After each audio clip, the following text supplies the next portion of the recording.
and welcome to a very special 3-Player Tuesday. Ooh. I'm one of your hosts, Becca Scott, here as always with Jake Michels, and we have a very, very special guest host, I would say, because you're going to be guiding us all the way through this. We have Chris Birch, the CEO of Modifius. Welcome, Chris. Hi, guys. Hi, Chris. Thank you for having me. It is such a thanks for pleasure being to here. have you. Because, you know, the best part is that we know we won't mess up the rules. Yeah. Not that we ever have done that for any game ever. Never. No. No pressure. Hopefully, I won't mess up the rules anyway. Yeah. But we'll Well, have fun.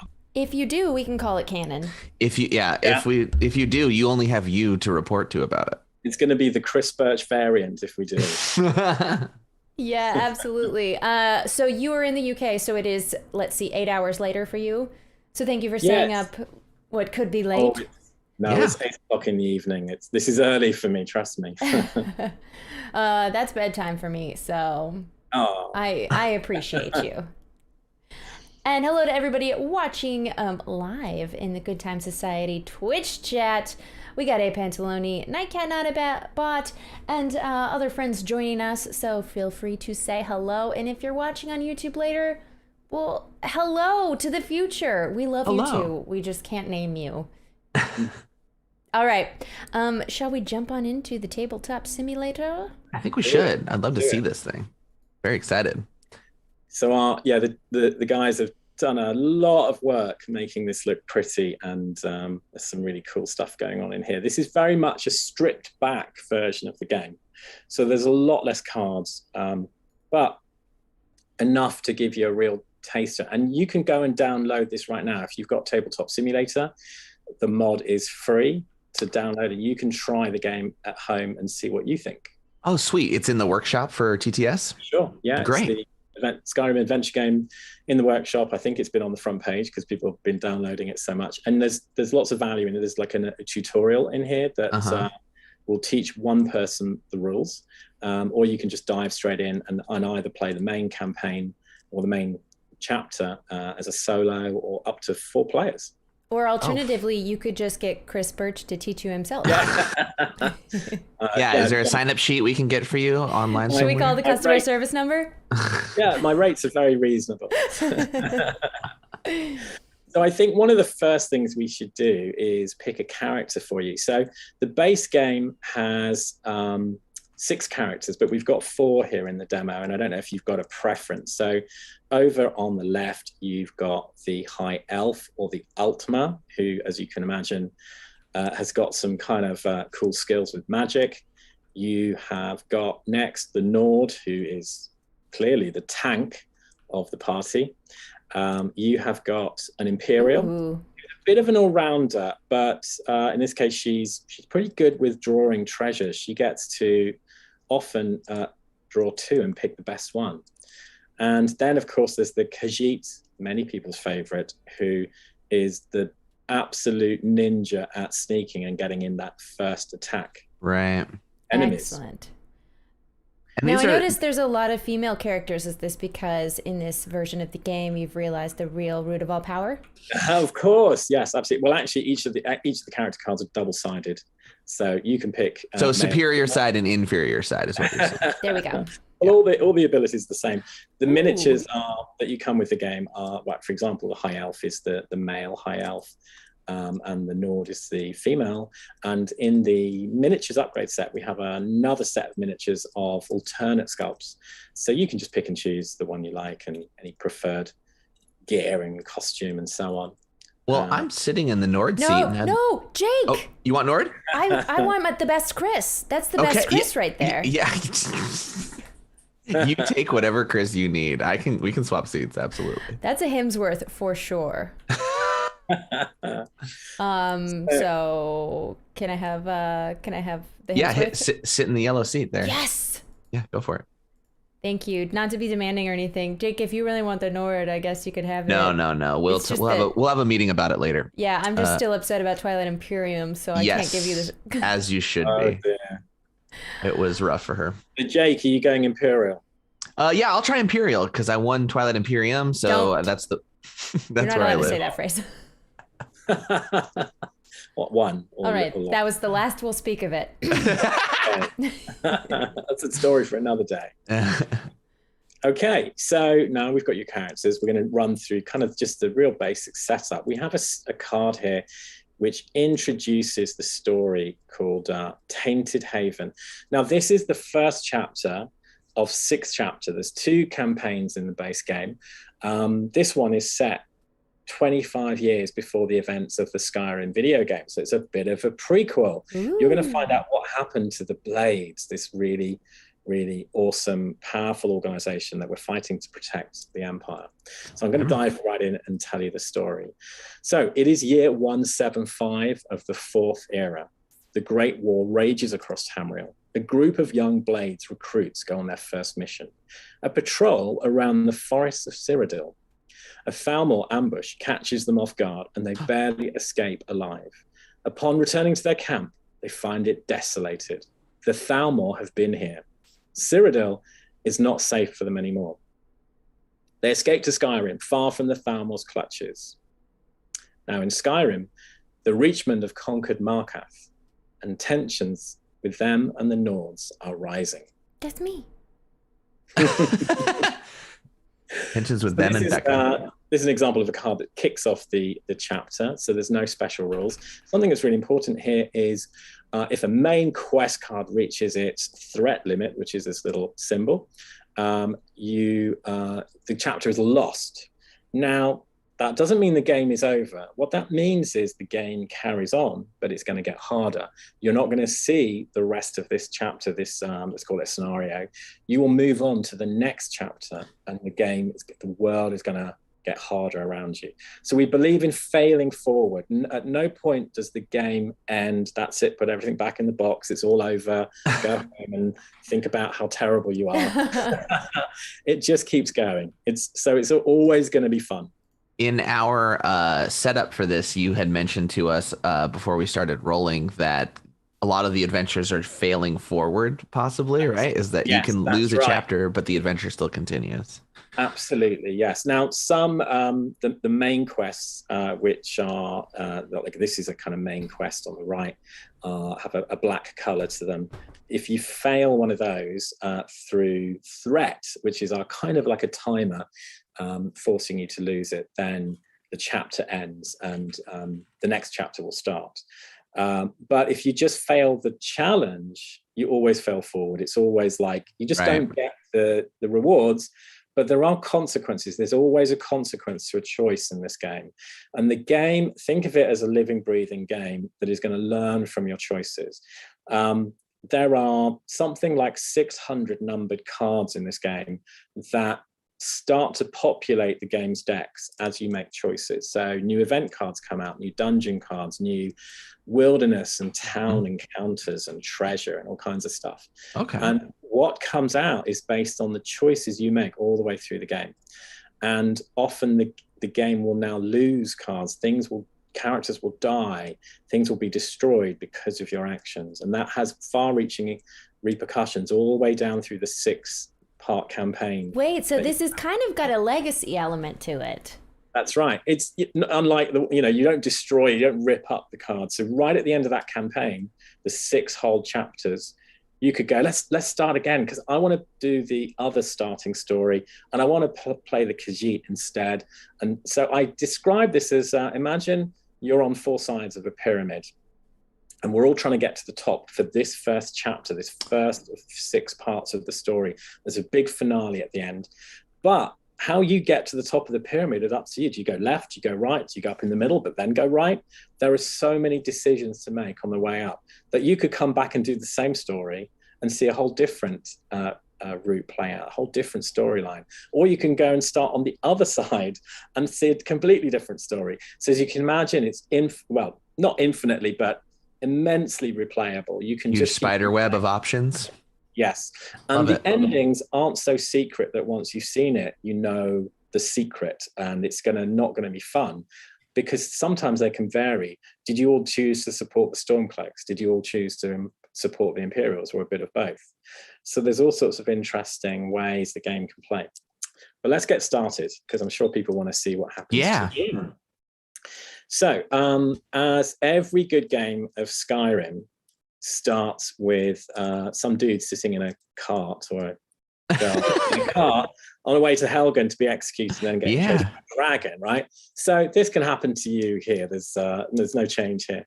So we've got 4 starting cards: framed, captured, arrested, trapped. Oh, so I'm just going to shuffle. It's all bad news, essentially. This is the bad news deck.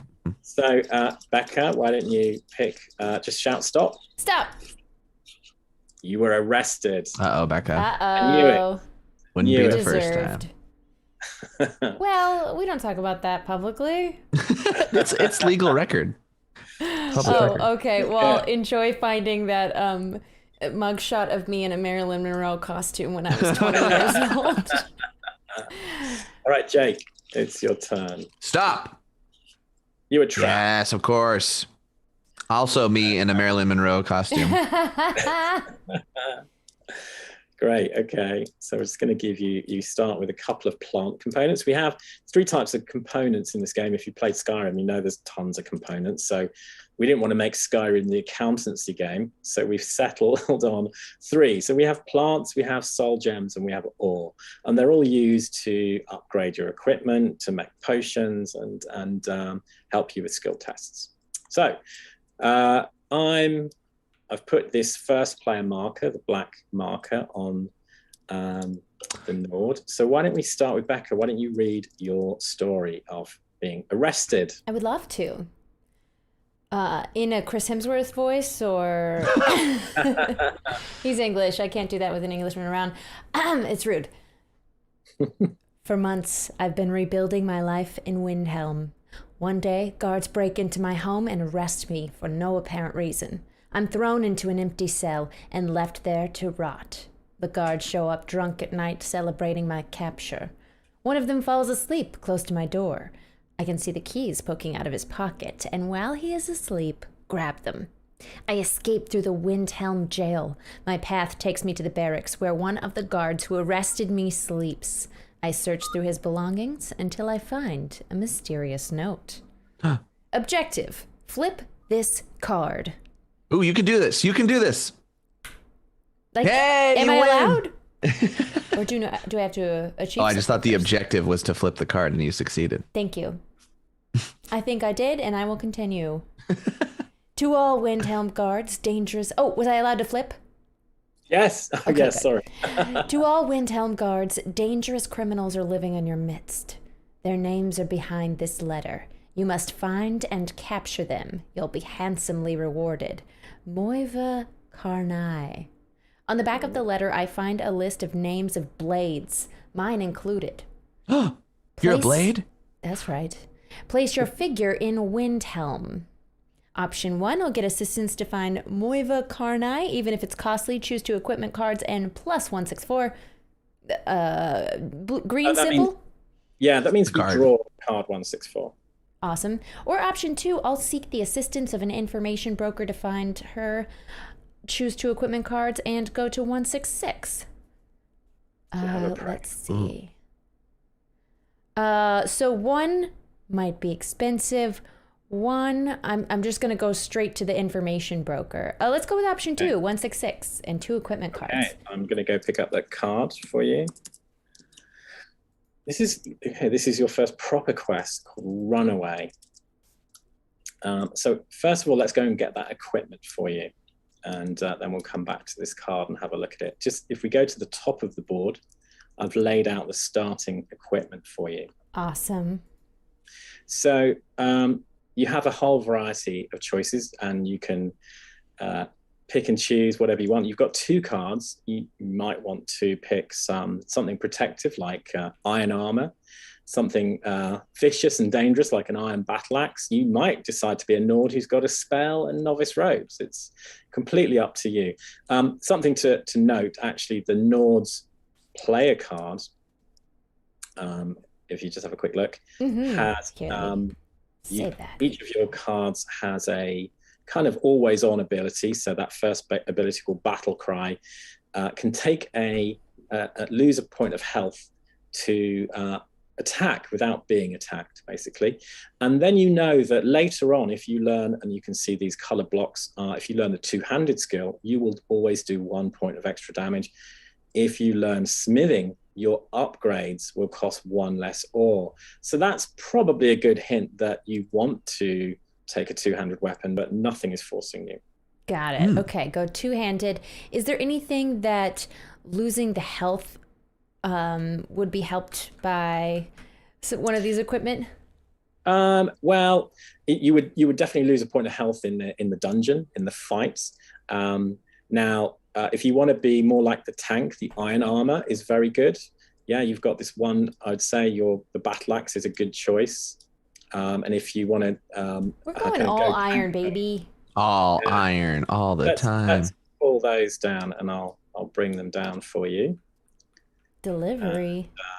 Right, so you've got ragged robes, which we're not going to use for now. You might have to get them later on. And I'm taking away the fist. Doesn't mean you're losing your hands. It just means that you can't use your fists. Oops, wrong way around. They're currently occupied? Yeah, they're currently occupied holding the iron battle axe. Oh, I love that little simple design choice there. It's two one-handed slots that you just put the card in the middle to block both. That's great. So alternatively, you could have a spell in each hand or a spell and a shield. Oh, yeah. You've also got some other slots like a helmet, some boots. You can see at the far right end here two what looks like rings. So those are wearables, like rings or amulets. 2 spots for potions. Potions in this game are more like recipes. So currently, you know how to rustle up a potion of minor healing if you've got a couple of plants to hand. Oh no, I just missed a message a while ago from Bauer saying Chris Hemsworth is an Aussie. As I'm sure Chris politely didn't mention at the time. So you've got 4 slots for backpack, for anything you find, because of course you find lots of stuff. And then there's a couple of status slots because all kinds of things can happen to you. You might steal a horse and become wanted in one of the holds. You might gain later in the game vampirism and all kinds of things. Ooh. So you have got your gear, and let's just finish your setup. So let's look at your quest card, which is called Runaway. So you would read the first line at the top and then stop. Oh God. If you want to. Great. It's okay. I shall stop. I decided to look for my blade friend Caerleon, the hunter, at his house in Winterhold. To Winterhold! Yes. So that means that we need to place a quest marker in Winterhold. I'm going to grab your yellow quest marker, and we're going to put it up here in Winterhold. So, you need to put your character on the map. Remember, you were starting... There should always be a Nord in Winterhold. In Windhelm. So I'll move your Nord up to Windhelm. There you go. You're not far away from where you need to go. You're just down the street. Yeah. Now, if you look at your quest card, Runaway, a couple of little things to note is right under Winterhold is a little block that says 0. So the game is telling you that you can be level 0 to do this mission, and you're currently level you're level 0 at the moment, so you could go and do this. It also is showing you the challenge that's coming up. So all the tests in the game are skill tests using 3 dice, plus extra dice if you have relevant skills or equipment. In this case, you can see that you need to get a triangle with 3 dice. There's 2 triangles on each dice, so not too hard. But if you want to reduce the effects of luck, if you have some plant components, you'd be able to roll extra dice if you fail the test, with 1 plant giving you 1 dice. And if you, at the moment, you've got 2, but some people might want to really mitigate any luck and go and find some more plant components. So the game is giving you a lead of what's going to happen. So the roll is 3 dice plus her lock-picking skill. She needs to only get 1 success, and she can push if she has plants to have extra dice. That's correct. But you don't have a lock-picking skill if you get it by leveling up. So to get skills, you're going to need, the first skill costs 7 experience points. If we have a look over here, you've got these are going to be those nice, like Sky made famous, the 2-layered cardboard character boards. So you're going to have a nice slot for XP and septims and components. Ooh, love the 2-layer. Yeah.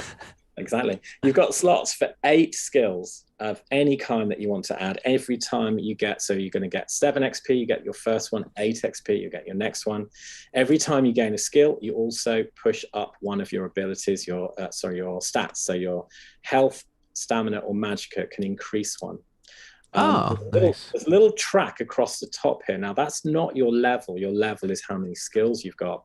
What this track means, you can see if you pushed your health up a block and we move the little cap up, what that means is you're now discarding any monsters that you meet who are level 0. And if you went up again, you'd now be discarding any monsters that you meet which are level 1. So the game is going to for the green, if I meet Da Vinci, throw him out. Yes.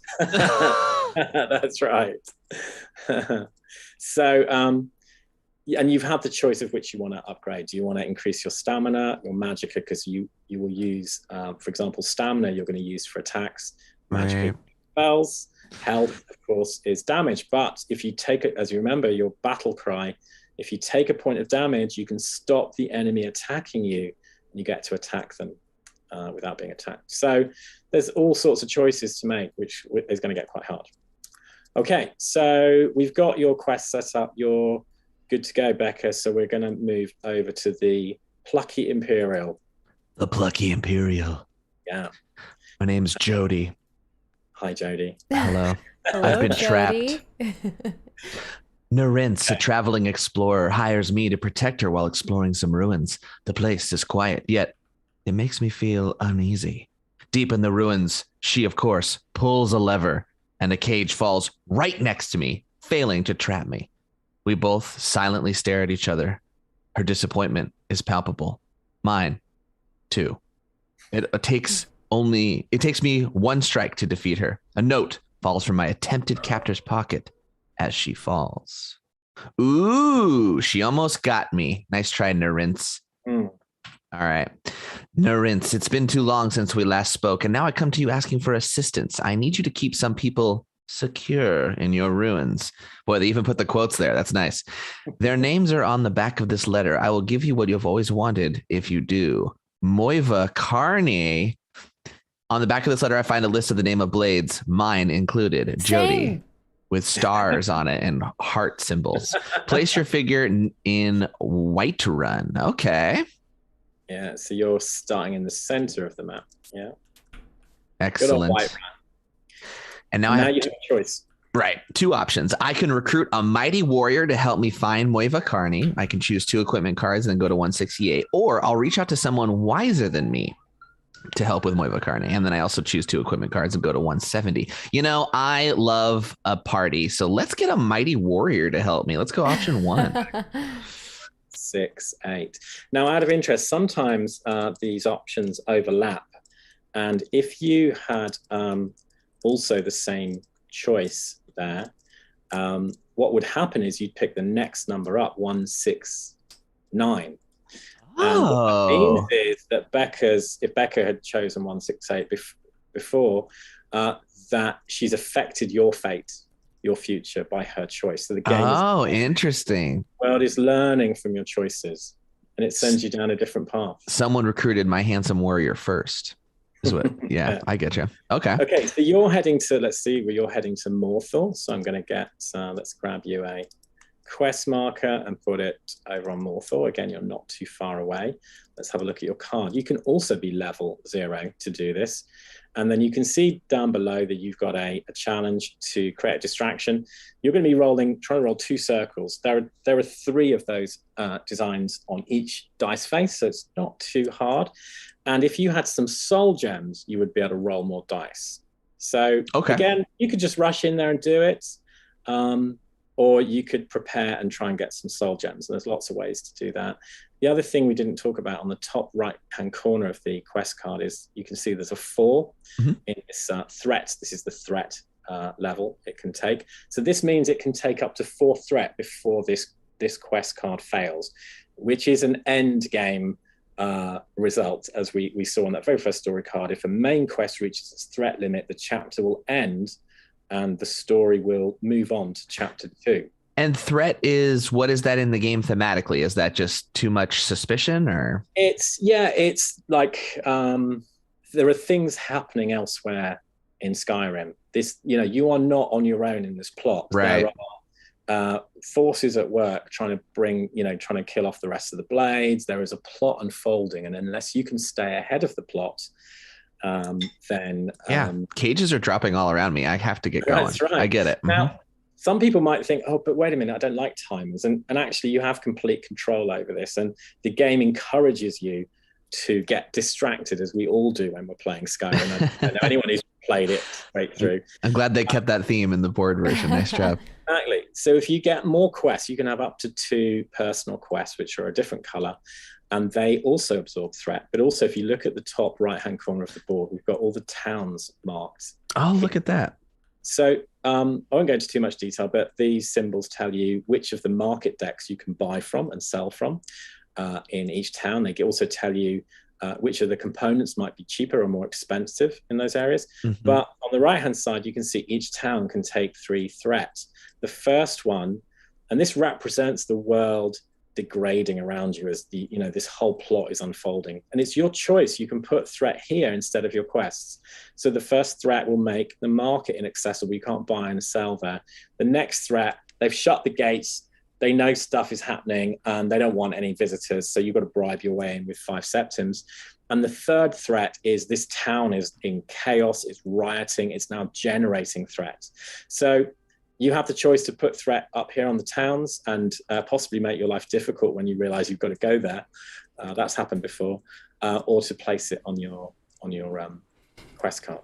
Okay. Or place it on the places I know Jake wants to go just to mess with him. Yeah. Okay, Becca. Was I talking out loud? My bad. The monster's the real enemy here, not Jake. Oh, there's going to be plenty of monsters, don't worry. So, Debatable. Right. So you've got your card, you know where you're going, you've basically set up. So now we're going to start the turns proper. Do I need to grab 2 equipment as well? Oh, yes. Sorry. Yeah. Yeah, I can go in fists. I can try it. I can be a monk. So you can pick anything you like. So there's all sorts of options. You've got iron swords and shields. There is a bonus if the Imperial has a shield. They learn the block skill, they're going to gain an extra point of defense. And my iron sword has. Oh, go ahead, Becca. Not look as fierce with the iron battle axe as Hemsworth does. That's what I've named my Nord. Mm-hmm. Thank you. I mean, you could stick with your ragged robes and have for example, a spell and a sword. There's all sorts of options. Ooh. You've got hide armor, which would let you sneak as well. Well, let's do. I mean, I love the block ability, and especially because as an Imperial, if I learn it, I get a little bit more, right? Yeah, play to your strengths. Absolutely. Great. So let's definitely grab an iron shield and an iron sword. Okay, good choice. And I can drag them on over. Yeah, and you'll notice that each of these starting pieces of equipment has got crafting and then 2, and then a symbol for ore at the bottom, which means you can make any of these items if you have 2 pieces of ore. So you might think, oh, I really wanted that hide armor, so you can go and make it later on. And it will be just as good as if you bought it at the store. For sure. A better sense of accomplishment. You're all set. So now we're going to start the first turn. Becca is first player, and so we'll draw the event card. So I'm just going to shuffle the event card deck. So do you want to pull a card and see what you get? You know it. All right. Where's the good spot to keep it? On top? Just bring it down here, maybe below the board for now. So this is what we call a world quest. So this is a quest that everyone knows about. Anyone can go and do this. Unlike your personal quests, you need to go there and do the quest. So look, we can see that there is a contract on cultists. The Black Sacrament has been performed. The group of cultists must die. The brotherhood demands it. So we have got a world quest in Falkreath. I'm going to grab a grey quest marker, drop it down on Falkreath. What do we have to do? So if you go there, you're going to be fighting a human and a Daedra enemy. And this is a good example of how the game rewards you for following some of the stories. If you fail, then they've summoned a Daedra, and a Daedra wandering monster or roaming monster will be placed on a wilderness space, which is this little hill with some trees on. If you succeed at this quest, you will draw this card, and place it and mix it in with the top 4 cards of the event deck. Oh. That's a good card that's going to benefit you and reduces the chance of a bad card being drawn. This card also doesn't give you any threat. So you've got a bit, usually there's 2 threat symbols. And we'll have to assign. Isn't that the symbol on the top left for threat? That is actually the number of threat. Because this is a quest, it can also absorb threat. And if you put a second threat on here, this automatically fails. So, yeah. Got it. Now, we've got a little track over here on the left of the board for world quests. So they'll build up here. You can only ever have 4. And if you get a 5th one, then you have to fail one of the quests. You have to. You do. Okay. Yeah, and that can happen. It is your choice where to put threat. Yeah. But sometimes there are cards which force you to put threat on every single quest, which can be bad. Right, so you've done your first event. Now you can do anything you like. You've got some choices. You can move up to 4 spaces. And a space is, you can follow one of the little roads down to these different locations. And the locations are dungeons in most cases. We've got little black spaces here, which are caves. They're the basic level of dungeon. You've got the crossed hammer and axe, or pickaxe of the mines, which is the next most difficult. The darker grey is the tombs, where you might expect to meet undead.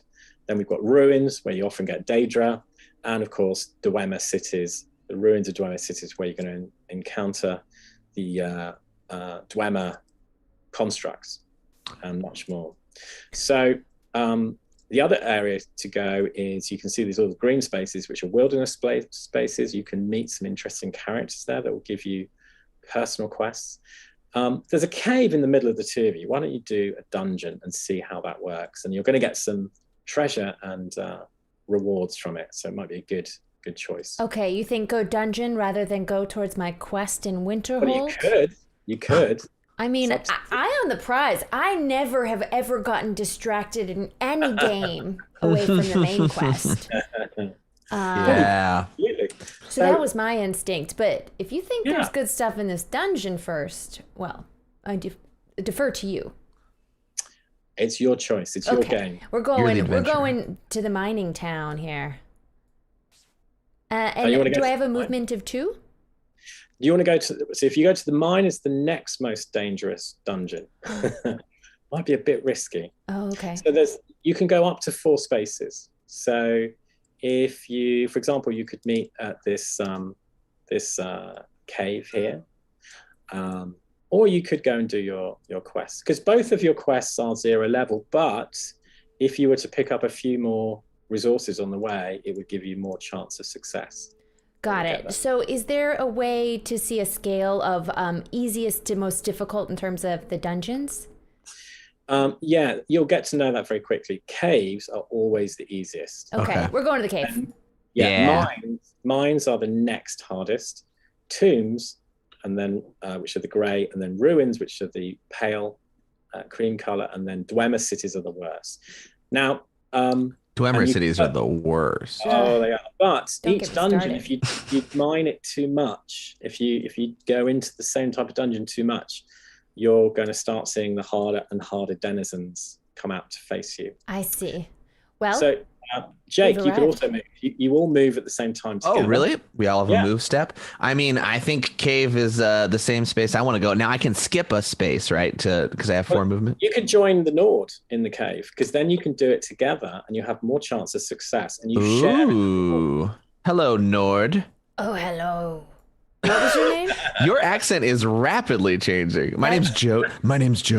Call me Hemsworth. Okay. Great. It's a Batman Hemsworth. Yeah. I think we're both kind of Batmanish right now. Mm-hmm. Can't go wrong. Okay. Right. I'm over on the right-hand side of the board.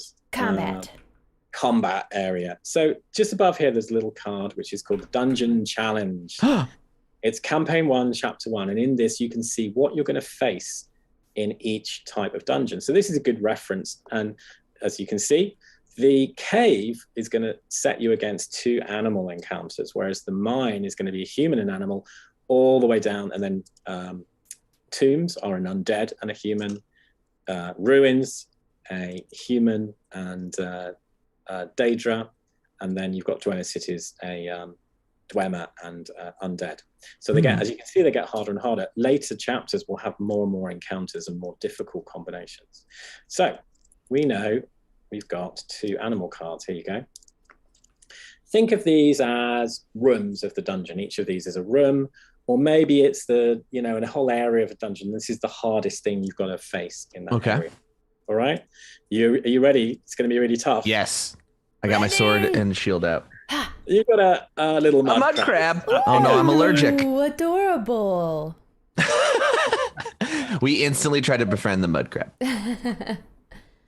Now, this is a level 0 creature. So if you were currently level 1, or if you had pushed up one of your abilities, you would now discard this enemy at the end of this dungeon. But you still got to fight him. He has a sneak difficulty. If you had the sneak skill, now let's see.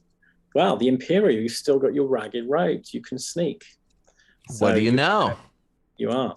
So usually got some clunky iron over here. Usually a monster always attacks you first in a round.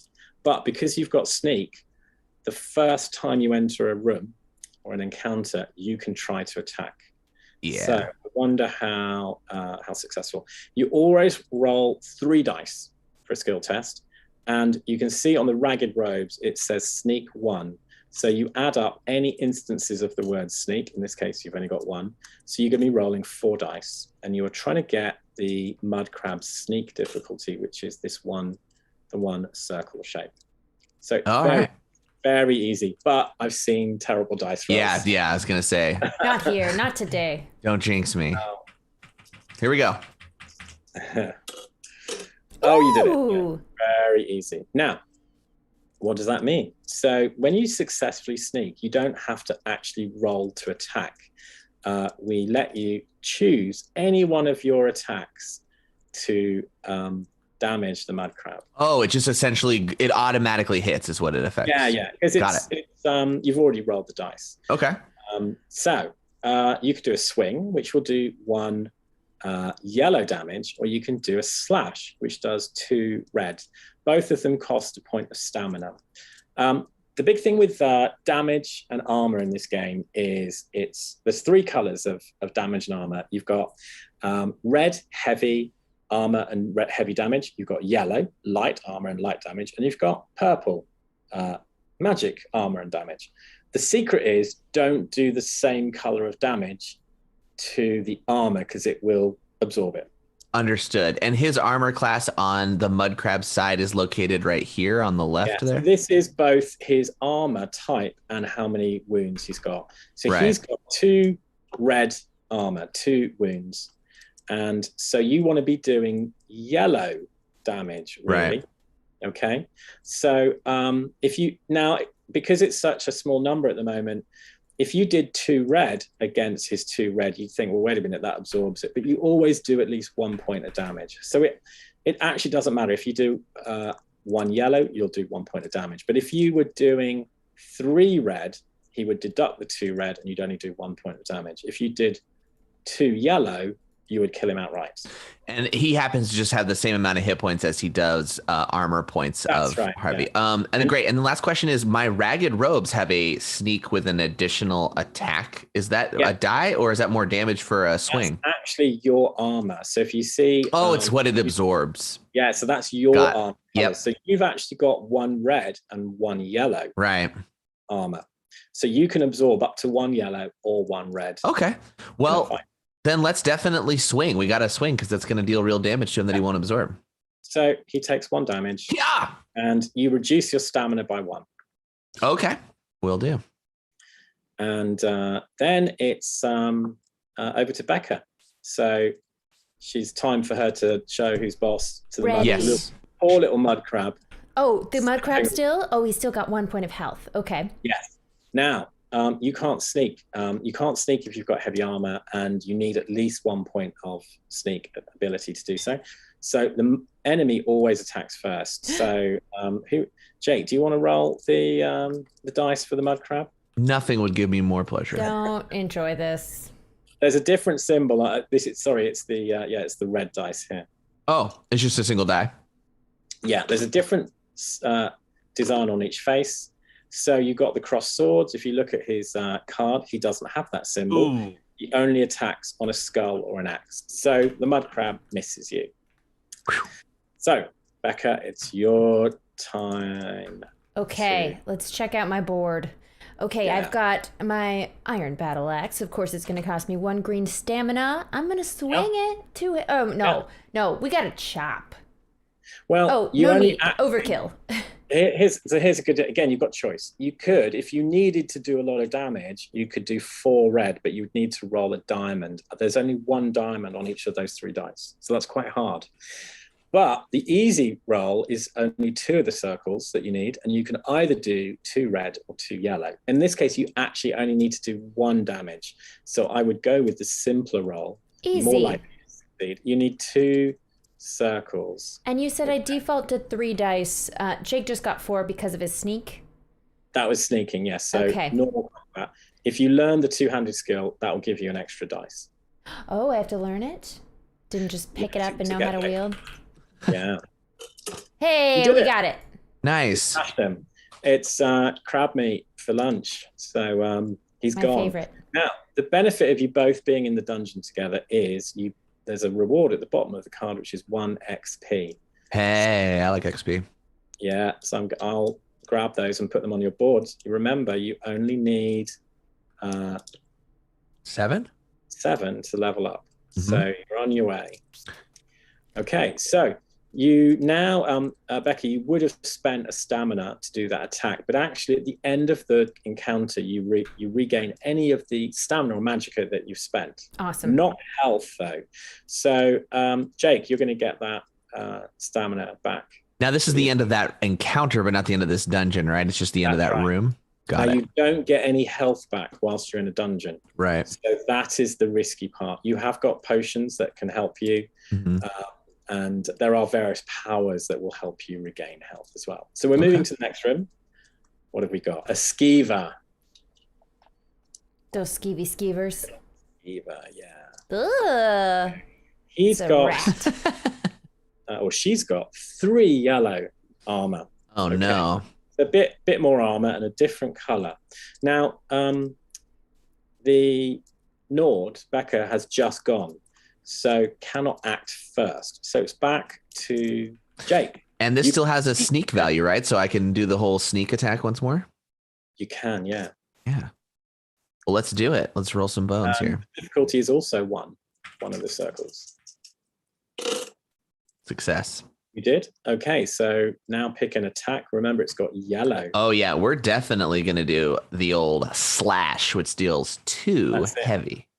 Yeah, and it costs you 1 stamina. Okay, so I'll drop him. He's dropped down to 1 point of damage. I'm liking sneak. That's very convenient. Yeah. Oh, well, nobody told me that when they sold me this armor. Your Hemsworthian muscles are too big to sneak around. That's true. It's time for Becca to show who's boss to the skeever. Okay, we're going to skeeve him up. Right. First of all, you need to roll, Jake. Remember, you've got to roll. For the skeever. No! Before she can gets an attack, right? Now, the skeever attacks on a skull or a sword and an axe, which is a 1 in 2. Oh. Uh-oh. No, he bit you for 1 red damage. Oh no! I think that's rabies. Mean. So look at your iron armor. You can absorb 3 red damage. Oh wow! Red. He so bit you absorb armor. that attack. It's fine, but there's always a cost. So absorbing a whole attack costs you 1 point of stamina.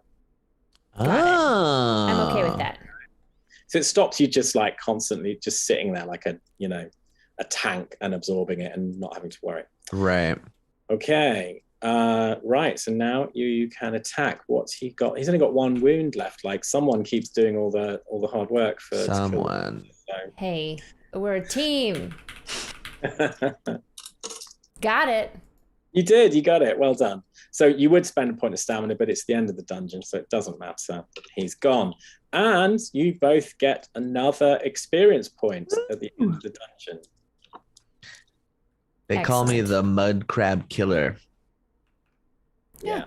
And the Skeever Slayer. We call you that as an insult.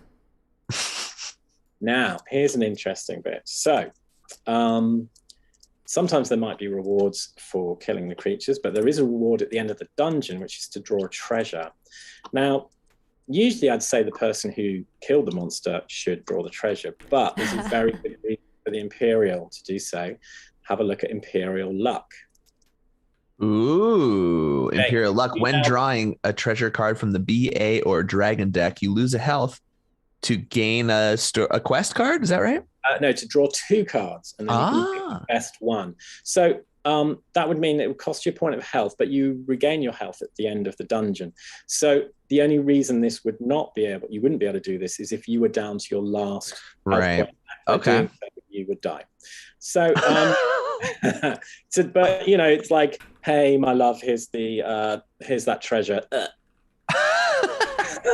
That is a great role-playing scene, and as much as I want to do it, I think I should try and survive. Well, I have to survive through this one, yeah. So if you come up to where the starting equipment was, we got a B treasure deck, basic treasure, and we got an A treasure deck, which is super cool stuff that certain quests and powerful monsters will give you. So do you want to draw 2 of the B cards? And you can turn them over, and then you can pick which one. Ooh, Firebolt. Firebolt spell, which can go in a hand, which burns people. Love it. Yeah, and the Amulet of Articulation, which gives you an additional dice for speech. Hemsworth, don't need that. You can also enchant the amulet. For 3 soul gems, you can add an enchantment to it, which is pretty cool. What do enchantments do? Enchantments do all kinds of things. They give you extra abilities. So, yeah, hard one. Great. Well, since I'm my hands are full right now anyway. Yeah. I think I'm going to take the amulet. Yeah. Okay. So. Well, that's too bad. There's a pretty sweet fireball. Now, do amulets go on our heads? They go on your wearables, so just above the potion of minor healing. Oh, above the potion. Yeah. Oh, I see the little symbol there. Got it. Right. 2 wearables, 2 potions. 1 for each pocket. Yeah. All right. That gives Becca the firebolt. That's the end of. I get?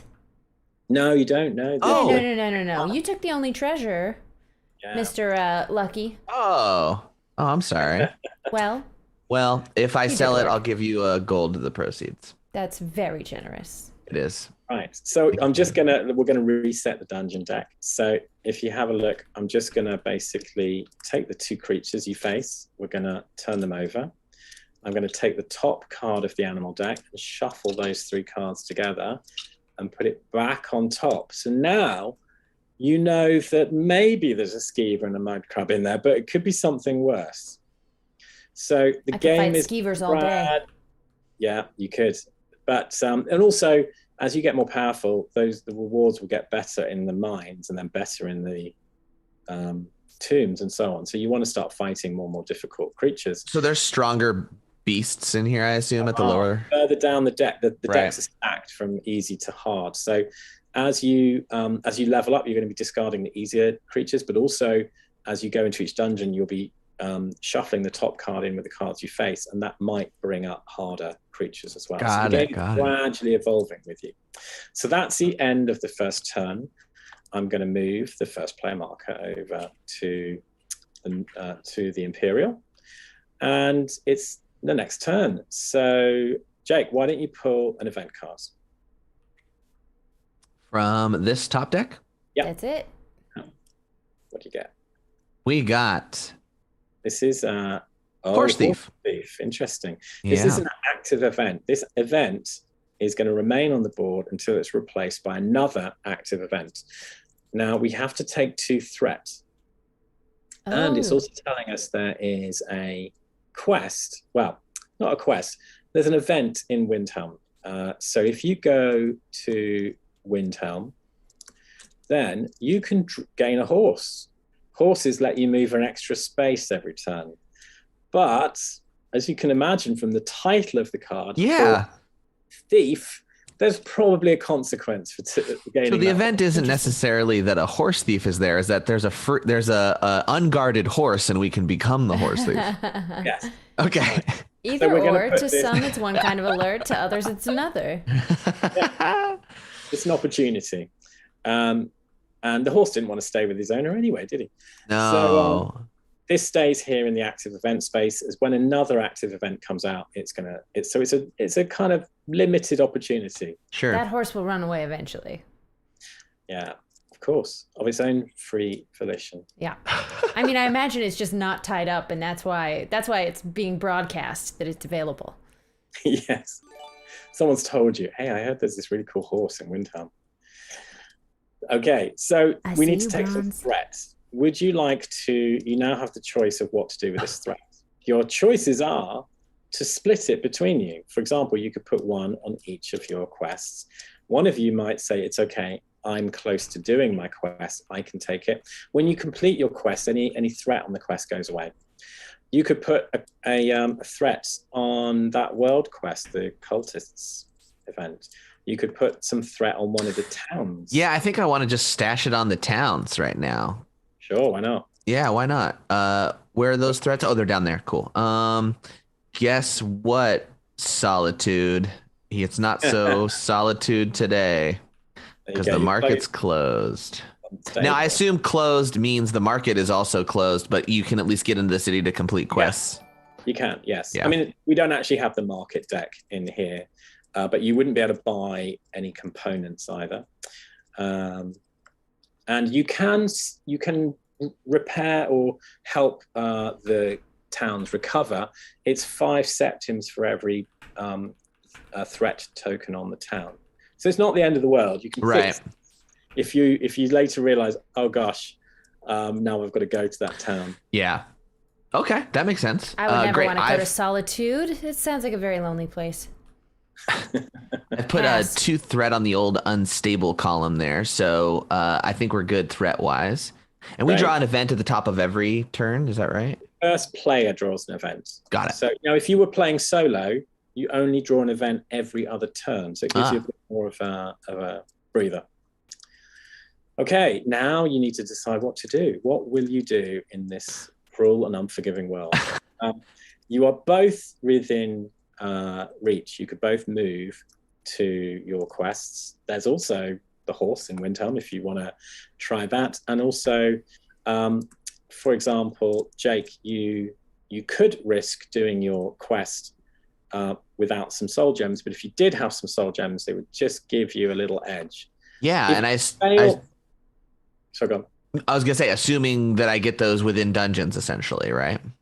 Well, actually, you can go to either you can do a card in a town card, or a wilderness card will give you components. So that might be a good opportunity, and you'll also gain potentially some other rewards and a personal quest as well. Okay.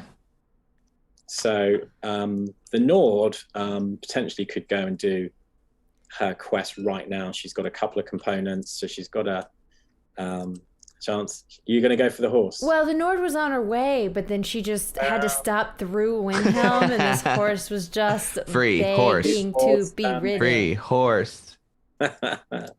Okay, so what about the Imperial, Jay? Well, I guess I could return to Whiterun and have a city encounter. You could. I think that's a fair thing to try. Hopefully I'll get some crystals and be able to have a push option for when I do this. Okay, so you're first player, so we're going to do your event, your activity first. So if you come to the top right of the board, we've got the wilderness cards and the town cards. So let's just shuffle that. If you want to draw a town card, what do you get? Fulgentius. A tired traveler. I just arrived. Can you please help me with the luggage? I could really use some assistance. I don't have any lower back strength. Gain 1 of any resource. Interesting. So perfect. Now, what if this the skill test below had a push? Like I said, it might say use plant components to roll extra dice. Then that's a clue to help you mitigate the risk of that, but there isn't in this case. So I would just go for whatever you think you need, which you need some soul gems, right? Yes, for sure. So I definitely want to try and get that. Now, I gain one immediately, or do I gain one if I complete it and the success I gain? You gain immediately. And then if you were successful at carrying the luggage, you're going to gain 2 XP. Got it. So how do you unsuccessfully carry luggage? That's what it falls. What do you mean? You drop it down the staircase and all of his underwear falls out. Oh, how embarrassing for this tired traveler. That would be terrible. Also, he just packed underwear. Like, what? Who is this guy? Yeah, now he can't wear it because it's all dirty from the straw floor.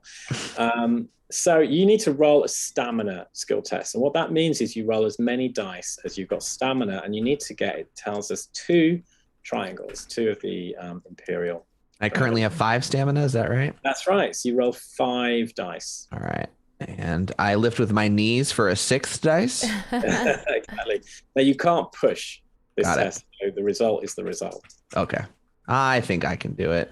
Oh my gosh, I didn't. Well, you did. So you gain 2 XP. So I'm going to just flip over one of these tokens to a 3. So you've got a total of 4. Oh, it's a triple on the other side. Okay. Yeah.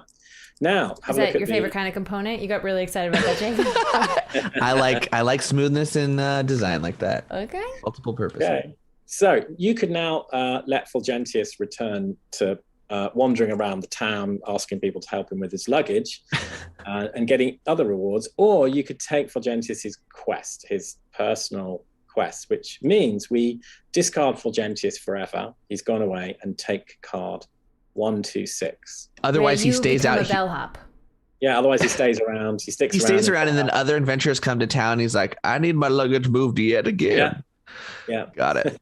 Okay, well, let's produce a quest. I want to know what this guy needs. And I swear to God, if it's buying more luggage, I'm going to lose my...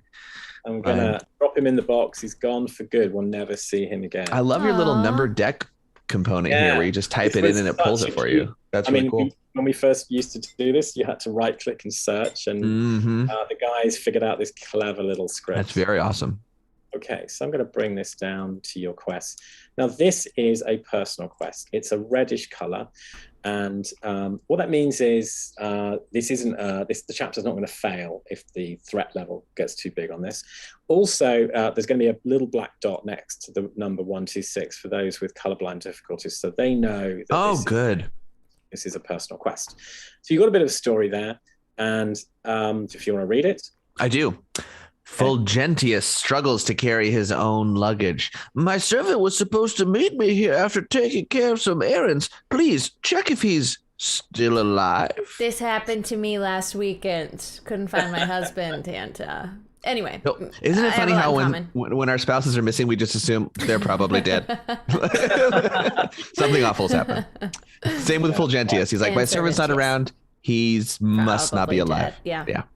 Doesn't care about me at all. So we need to put a quest marker for you on a wilderness space in the Reach. Now there's only one wilderness space in the Reach, which is just here. Oh, way over there. Yeah, bit of a trap, but you're kind of heading that way, so it's not too bad. And again, you can see there's a clue down below. I mean, this is pretty obvious, right? You're going to look for someone in an area. If you had a bit of money, then that would help you ask around. If you were good at talking to people, that might help you. So you'll be rolling 3 dice to get 3 circles. And again, money will help you roll extra dice. So the game's telling you what to do if you want to reduce the chance of luck. Okay. Now, in a town, you could also do a few other things. If you had some money, you could buy from the market deck. You could sell, you could upgrade or enchant. You've only got 1 soul gem, and you need it probably for your quest. But if you had some soul gems, or you'd be able to upgrade or enchant an item. But we'll come to that because I'm sure you'll have. Well, I definitely want to keep my soul gem, and then I have this amulet, but I don't want to sell that because it gives me a speech bonus. So if I ever go find the assistant, even better. There you go. So it's perfectly good for you. So that I think we leave you there because there's nothing else you can do. That. So we're going to head over to there's this scene happening in Windham where this burly Nord is stroking the mane of a horse, kind of giving him sugar. Nothing to see here, just a good horsey and a man. Oh, you ready, horse? Let's go. Oh, very simple. You'll gain a horse, which I'm going to put down on your character card, little horse symbol there, which means you roll up, you move an extra one space, but we gain card S51 for you. So this card is going away. I'm going to go to the little numbered deck and type in 51. Oh, there's a bounty on you. Oh, do I hate it or do I love it? This feels like entrapment. Like they left the horse out there, like, go ahead, take it. Yeah. And watch her leave. So when entering East March, and you're in East March at the moment, but so it's if you come back to East March, you're going to have to clear this numbered card, which is going to be probably some guards, or you can pay a bounty. My own bounty? Okay. Yeah. Found him. You shouldn't look for him anymore. Here you go. So you're also in a town, Becca. But also you don't have any equipment to sell, or I mean, you could sell your equipment you've got right now, but that would be a bit pointless. And you don't have any soul gems or ore, so it's the end of the turn. Okay. And we're going to move on. First player Marco moves back to the north. So Becca, do you want to draw an event card? More than anything, and we have drawn Preparing for the Storm, a world quest. The Thieves Guild in Riften is hoarding items in case they are needed, and 2 threat. Yeah. Dun, dun, dun. Right. So I decide where these threats go. If I don't put them on a town, what's the option? You can put them on your quests. So, you know, for example, you have one quest that can take, you wouldn't want to put a 4th on it, but it could take up to 3. If the Imperial was feeling generous, they could offer to take some. Or you can put them on one of the world quests. And they disappear when that quest is completed? That's right. Okay. So if you think you're going to do your runaway quest, you could put them on there now if you're going to move straight to Winterhold and do your quest. Oh, let's put them on that quest. I've got them here. Here we go. Runaway, easy. Great. Nice. And I'll just remove that, the horse quest. So you can, if you want, you can move straight to the runaway quest. You know I do. Winterhold, you've just got your eye on it all the time. I sure have. So focused. So, well, first of all, we also have to do the Imperials movement. Where do you think you're going to go? Do you want to go? And I mean, now that I'm kind of, I guess I really want to go meet the warrior, down at Falkreath and complete it there. Rather than go talk to the fella. But you know, talking to the fella, I can move 4 places. You said, I guess I could. Let's see, 1, 2, 3, 4, and then can I go? I can't get to Falkreath after that in one swoop. You can get to your side quest. Yeah, but you've got no money to push with that one, and it's going to be hard. You need 3 circles. Yeah. Oh, but you have got the speech skill, so that definitely helps.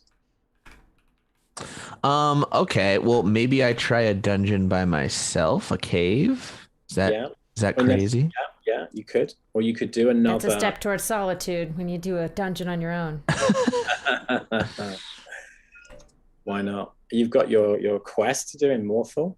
Wait, my quest is in Morthal? I thought my quest was in Falkreath. Oh, that's the contract, huh? That's the world quest, yeah. So your main quest is in Morthal. Yeah, I think we go Morthal.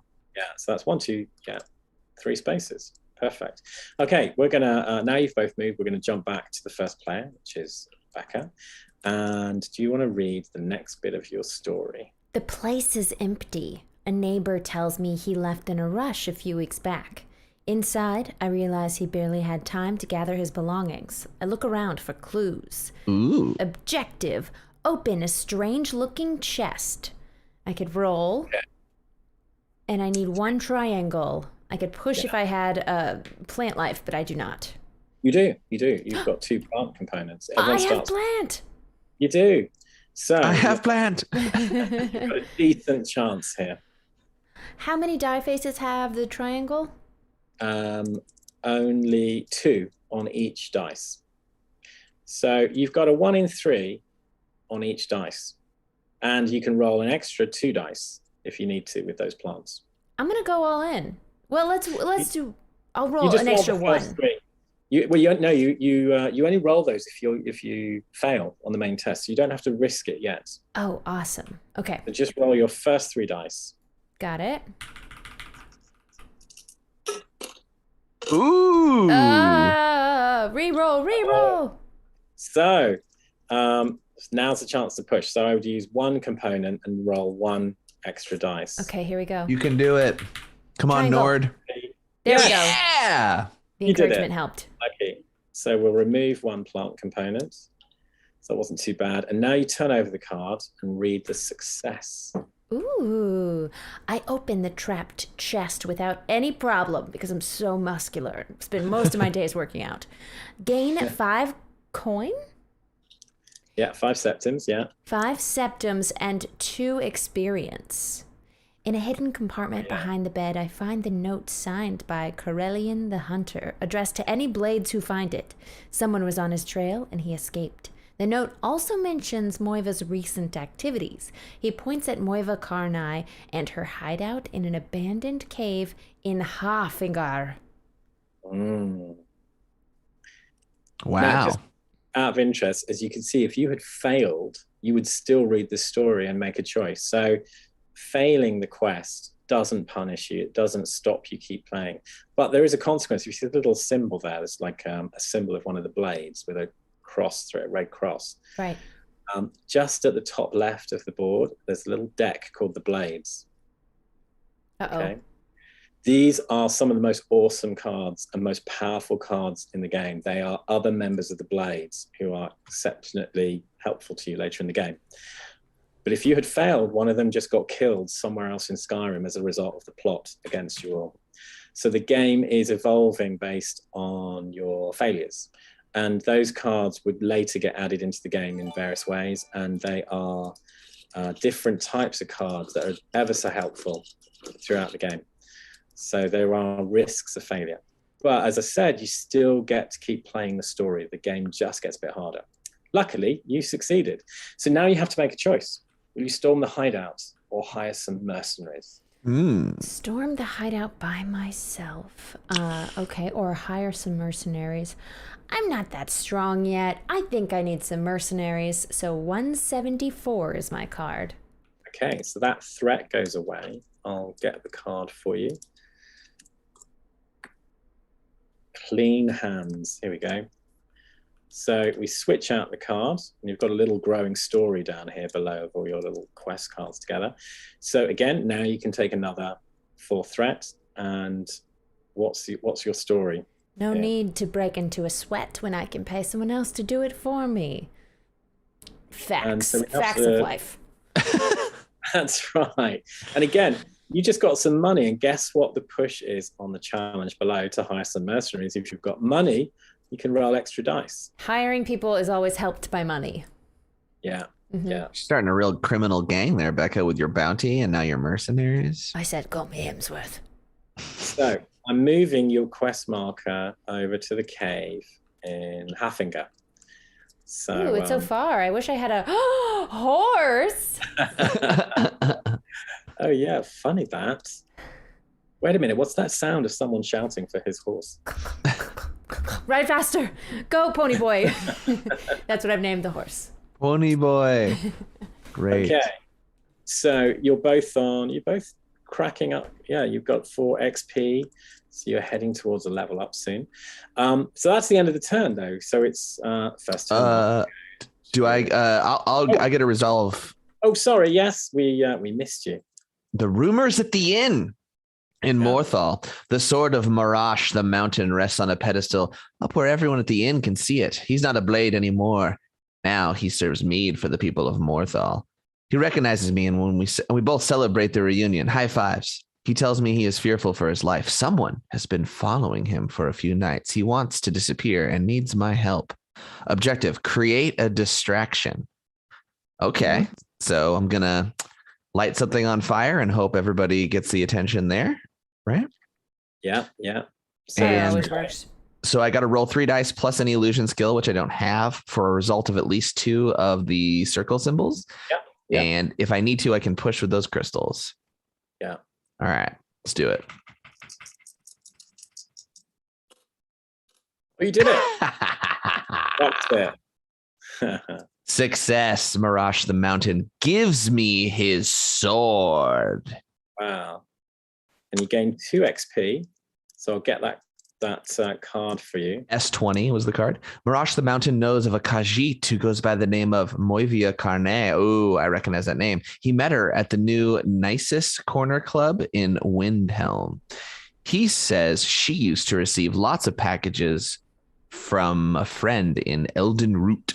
Option 1, I'll infiltrate the new Nisus Corner Club, pretending to be a skooma addict. Oh yeah, skooma. That's like their alcohol, right?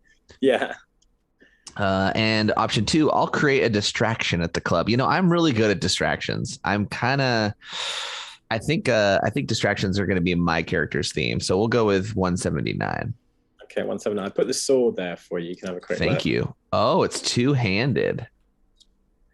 Yeah. So Interesting. you'd have to Now, give up nothing.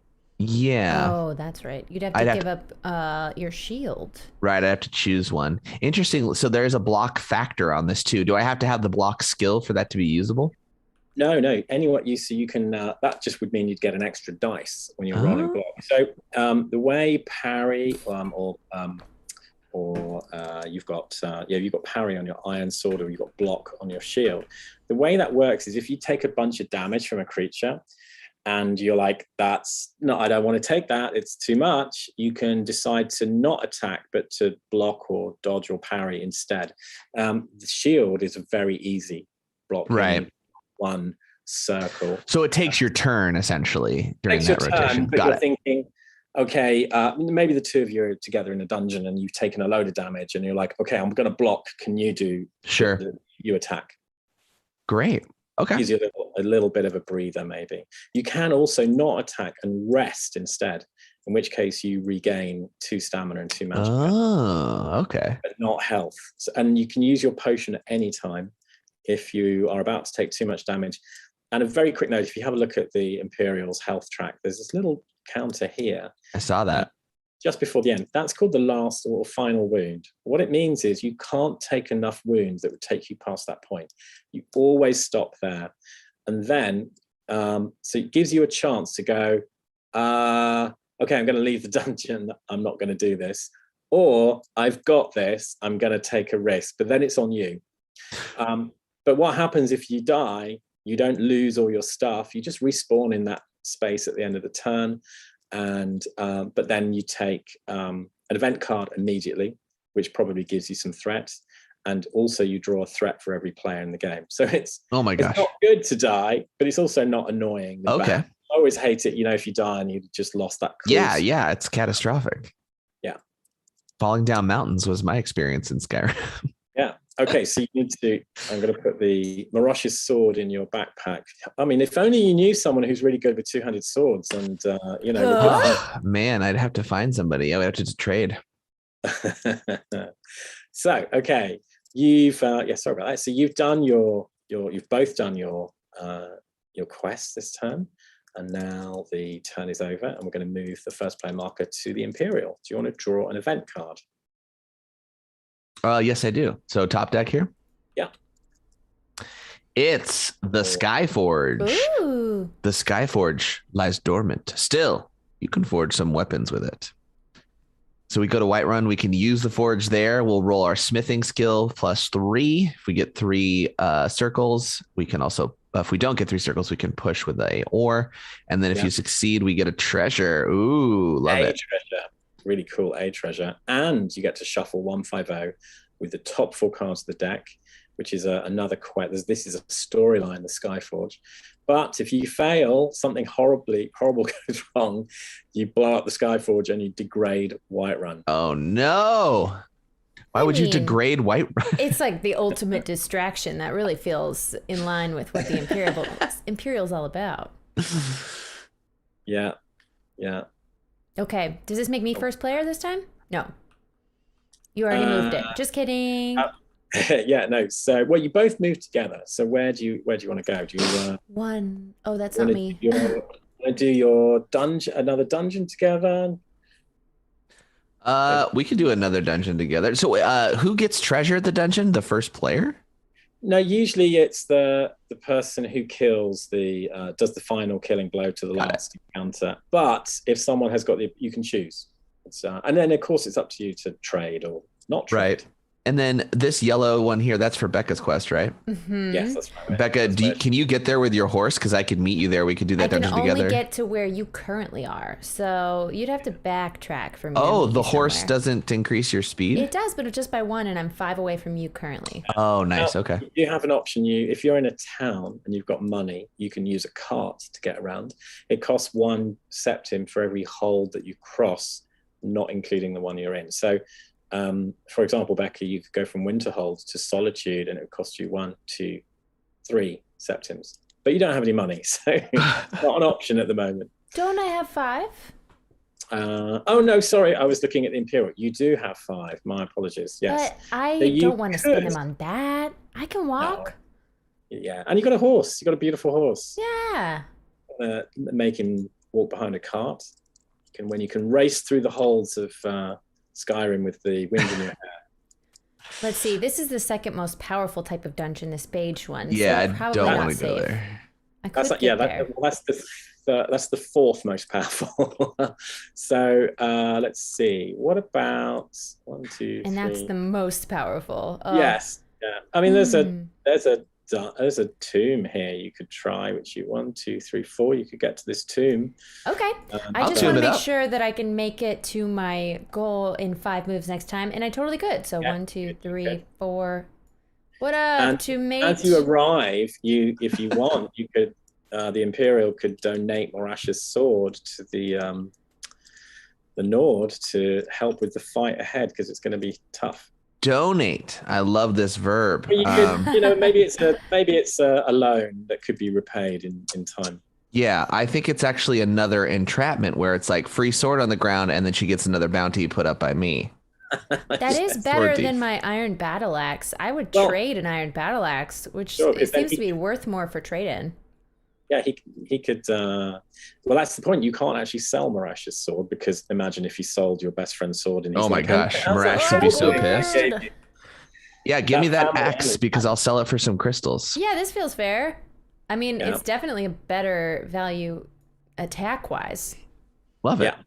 Great. Look at that. Yeah, you do tons of damage with that thing. The trade-off is that it costs more stamina to do it, but I refresh at the end of the encounter. And when you level up, maybe the first thing you want to do is increase your stamina to help you pay for that.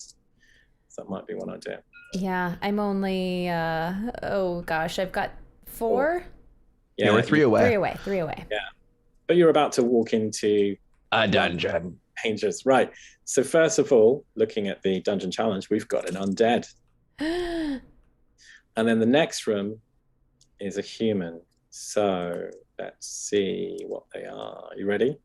Ready. A flamethrower trap. Oh no, it's so beautiful. I'm mesmerized. No, Becca, look away. We need to lockpick this thing. Now, yes. Now, the good thing is anyone can lockpick. The downside is if you fail, it automatically triggers and does its damage, which in this case is there's a little symbol for everyone in the room, 3 red damage to everyone. Oh, no. So you could be rolling 3 dice to get the 2 circles. But it looks like we're screwed anyway because it hits on most sides of the die. Yeah, that's right. If you roll the miss side, which is 1 in 6, then it wouldn't hurt you. So yeah, you might as well try. And whatever happens, if you fail the lockpicking test, then you just have to attack it it's just got 1 red armor. That's where we really get burned is we tried to attack a flamethrower trap. Yeah. So who wants to try? Well, I mean, who wants to be guilty of burning everyone? We have to pass it to get through, I assume. You do, yeah. You're going to have to destroy it to move on. Now, and if we attack it with slashing light damage, I can kill it? That's right, yeah, you can. So maybe do you want I feel like that's better than, because neither of us have lockpicking, right? If you fail the lock picking, you can roll 3 dice. You can always roll 3 dice for lock picking. Got it. If you fail the test, then it automatically hits, and then the next person will have to do the attack. And you want to think ahead that the next encounter, whoever has to attack the flamethrower, the next person will have to go first in the next room. Becca, I'll take this flamethrower since it has heavy resistance, and I'll slash this thing and kill it if I can hit it with my iron sword. Okay, go. Do Great. it. Great. Is it just three dice? There you go. Come on, baby. No. Only 1 out of the 2. Everyone takes 3 red damage. Now, for the Imperial, you absorb 1 red because of your shield. Now, you got a choice. Does my armor help? It does. You absorb all the damage, so you only take 1 point of stamina, Becca. But Jake, you got 2 choices. You can take the 3 damage. You could actually try and block instead, and you just need to roll 1 circle. Oh no, sorry, you can't because you've already acted. Got it. Yeah, you've already acted. So I take the 3. You just take the 3. Yeah. Okay. Ouch. Flames. You're Got about it. to die. And so I didn't lockpick. I attacked, right? But I still need at least 2 to hit. Well, no, you did try to lockpick, yeah, because otherwise it would have attacked anyway. Got it. And it was so you might have been able. So otherwise, it was going to attack, but if you had been successful at lockpicking, it wouldn't have attacked, and you would have destroyed it. So I'm just going to slash at this flamethrower trap with my dual wielded sword. Yeah. Yeah. So you're going to do slash, which is 2 circles. You could do a swing, which only needs 1 triangle. So there's obviously 2 triangles on every dice. There's 3 circles on every dice. So it's the triangle is slightly easier, but slightly. And either way, you need to spend 2 stamina. Excellent. Okay, I'll spend this stamina. And can I decide after I roll? Or I decide now? Decide which one. I think we're going for swing. Let's spend 1, 2 stamina. Okay, going over to the dice. And rolling 3 bones. Triangle! Got 1. You did it. You Yay! You smashed it. And the reward is you get 3 gold. I'm getting rich. You're rich, yeah. I will destroy inanimate objects. So you're rolling in it. Okay. The trap is gone. You brush yourself off. You regain your stamina. And we move into the next room. Bandit Berserker. Oh, no. Okay. Now he can ambush. Right. Here's how this works. If you don't try to sneak him, he's going to ambush you and he rolls to attack.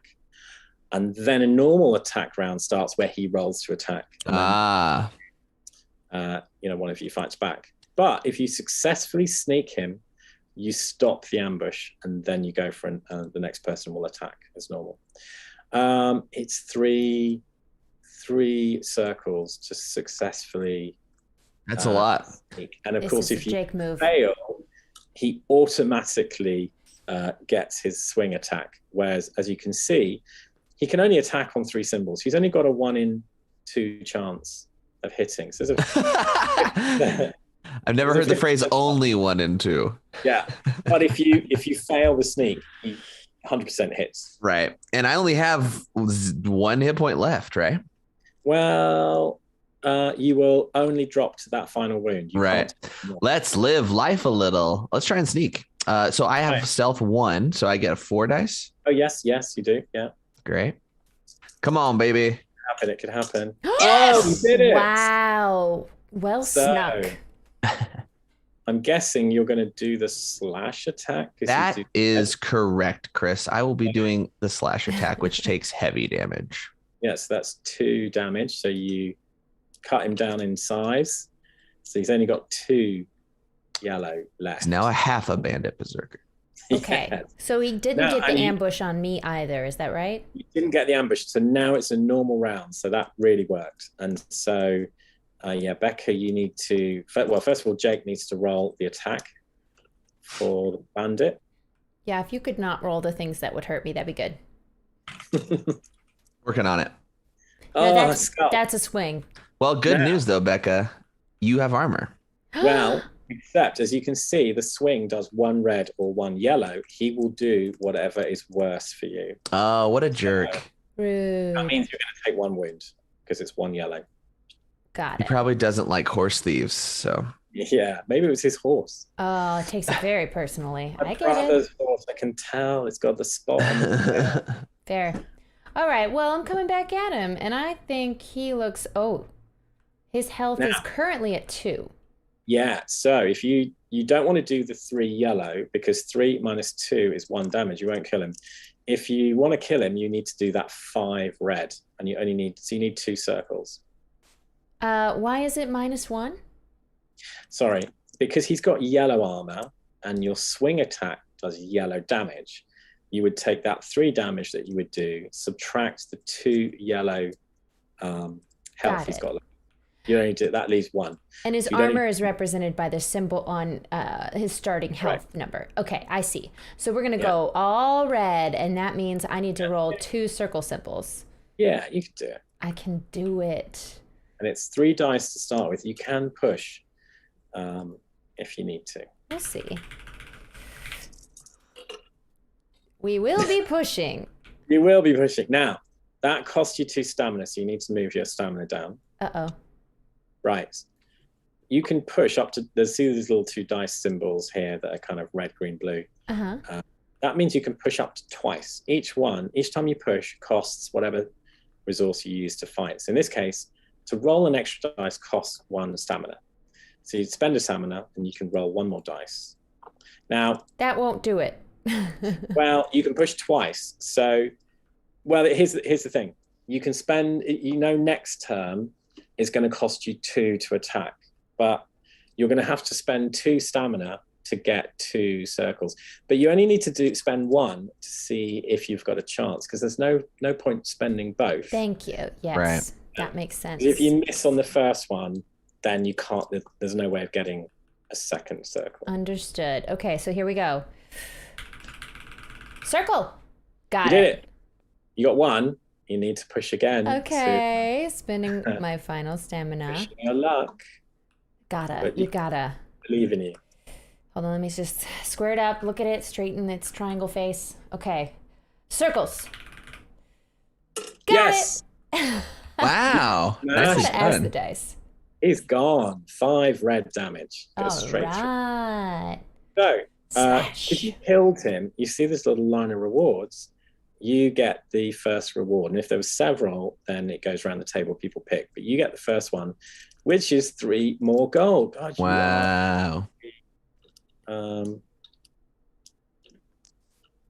We've now got 11 gold. Oh. So rich. And you both get 1 more XP, which, ka-jing, means the Imperial levels up. So we're going to take the XP off your board. You immediately level up. And Becca, you get your extra XP. Okay. I'm just at 6, I believe. So where do I, what do I put? Yeah. So, well, first of all, I'll just tidy up the dungeons. So great. We left a mess in there. Yeah. Very bloody. Good old dungeon cleanup. Oh, sorry. Do you know there's something? Oh God. You know there's something worse on the tops of these decks now. You're always just mixing the top 2? Well, you take the top card and mix it with whatever was Got it. Put it back on top. Okay, so first of all, let's do your treasure before you level up. So again, luckily the Imperial's got 1 wound left. You can take a wound and draw 2 treasures. Oh, right. Because of that luck of yours. Yeah, so you'll get that wound back now anyway, but it just means yeah. Okay. You get what we wanted to do. Let's draw 2 treasures from the B. Yeah, from the B. Okay. From the B. Ooh. Leather armor and a ring of luck. Oh, once per game turn, gain a die or sneak. Ooh, that leather armor is pretty wicked. Yeah. So the ring of luck. anytime you do a skill test, you're going to get a 4th dice. Oh, then I need to take that. And once during a combat, which would be one set of dice rolls, you could get a dice. You can only use it once during a dungeon because that's a turn. Or the leather armor is pretty good. 3 I say go armor. Yeah. I mean, just look at the coin value to know its worthiness. Well, I don't know. Pretty much any time you do a skill check, you get a die. That really helps. No, just once per dungeon. And but again, remember when you do a quest or a challenge, you're rolling the dice. So every time you do that, you're going to get one extra die. I think for that reason alone, I'm going to take the Ring of Luck. Okay. Also, I'm a jewelry-based Imperial, so that's 2 pieces of jewelry. Yeah. So that was very good. We had the inarticulate luck in a game the other day, and it's very helpful. Excellent. Okay. And you can also enchant it as well. So you can actually get lots of enchantments on your gear. Oh. Awesome. So that ends this game round, huh? But yes, first of all, the Imperial's going to level up. So we've taken all your XP away. So now you can pick a skill, and you can let's move your health back up. Oops.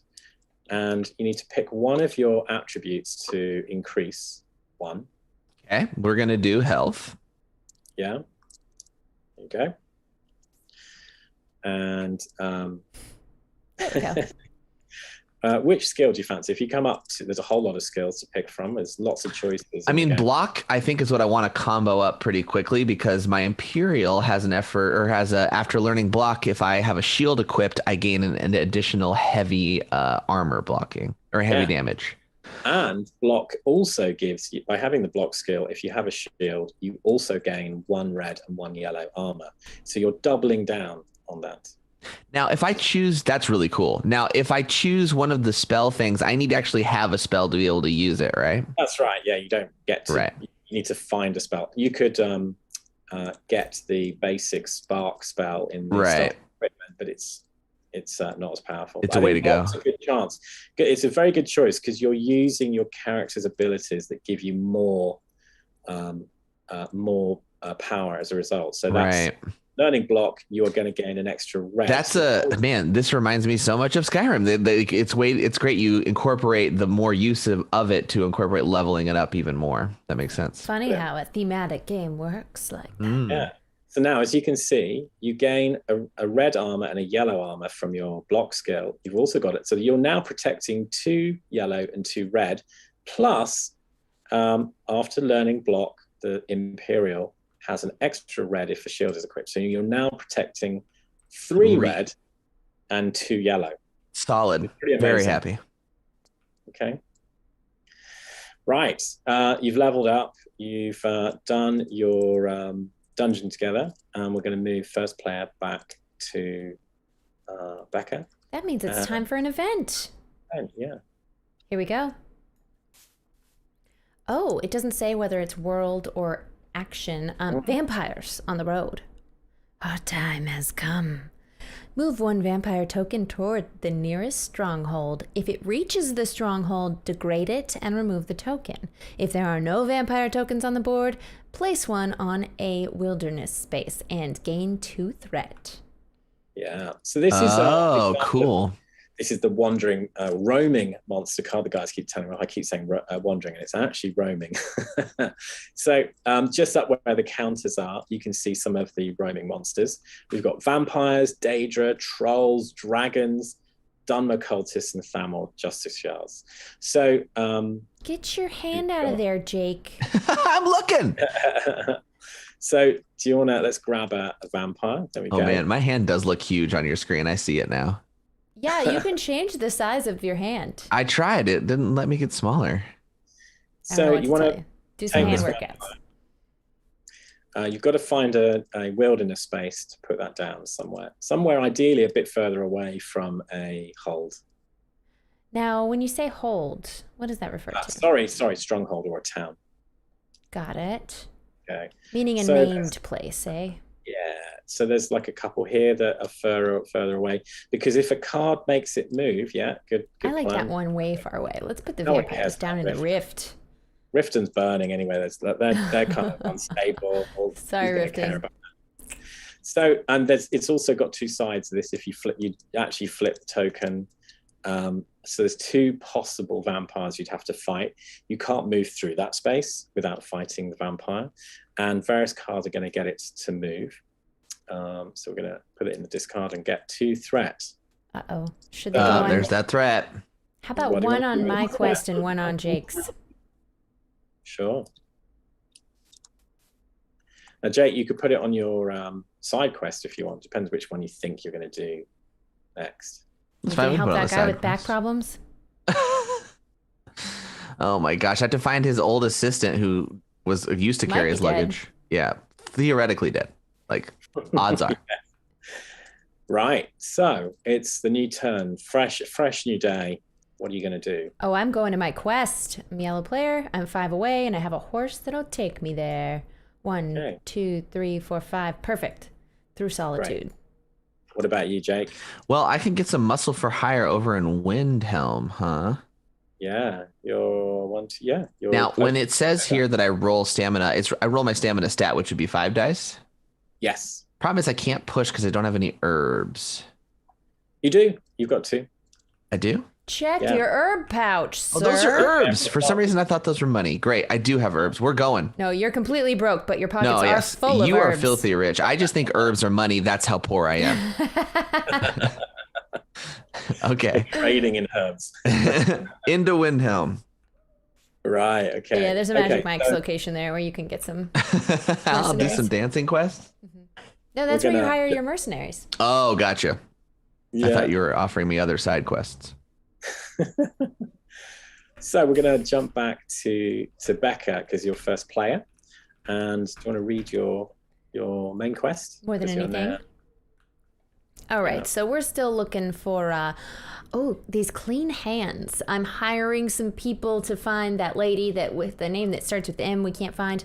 I'll try to round up a number of motivated cutthroats and point them in the right direction. That way, I'll just stroll in afterwards to take the spoils. Is that how that works? Okay.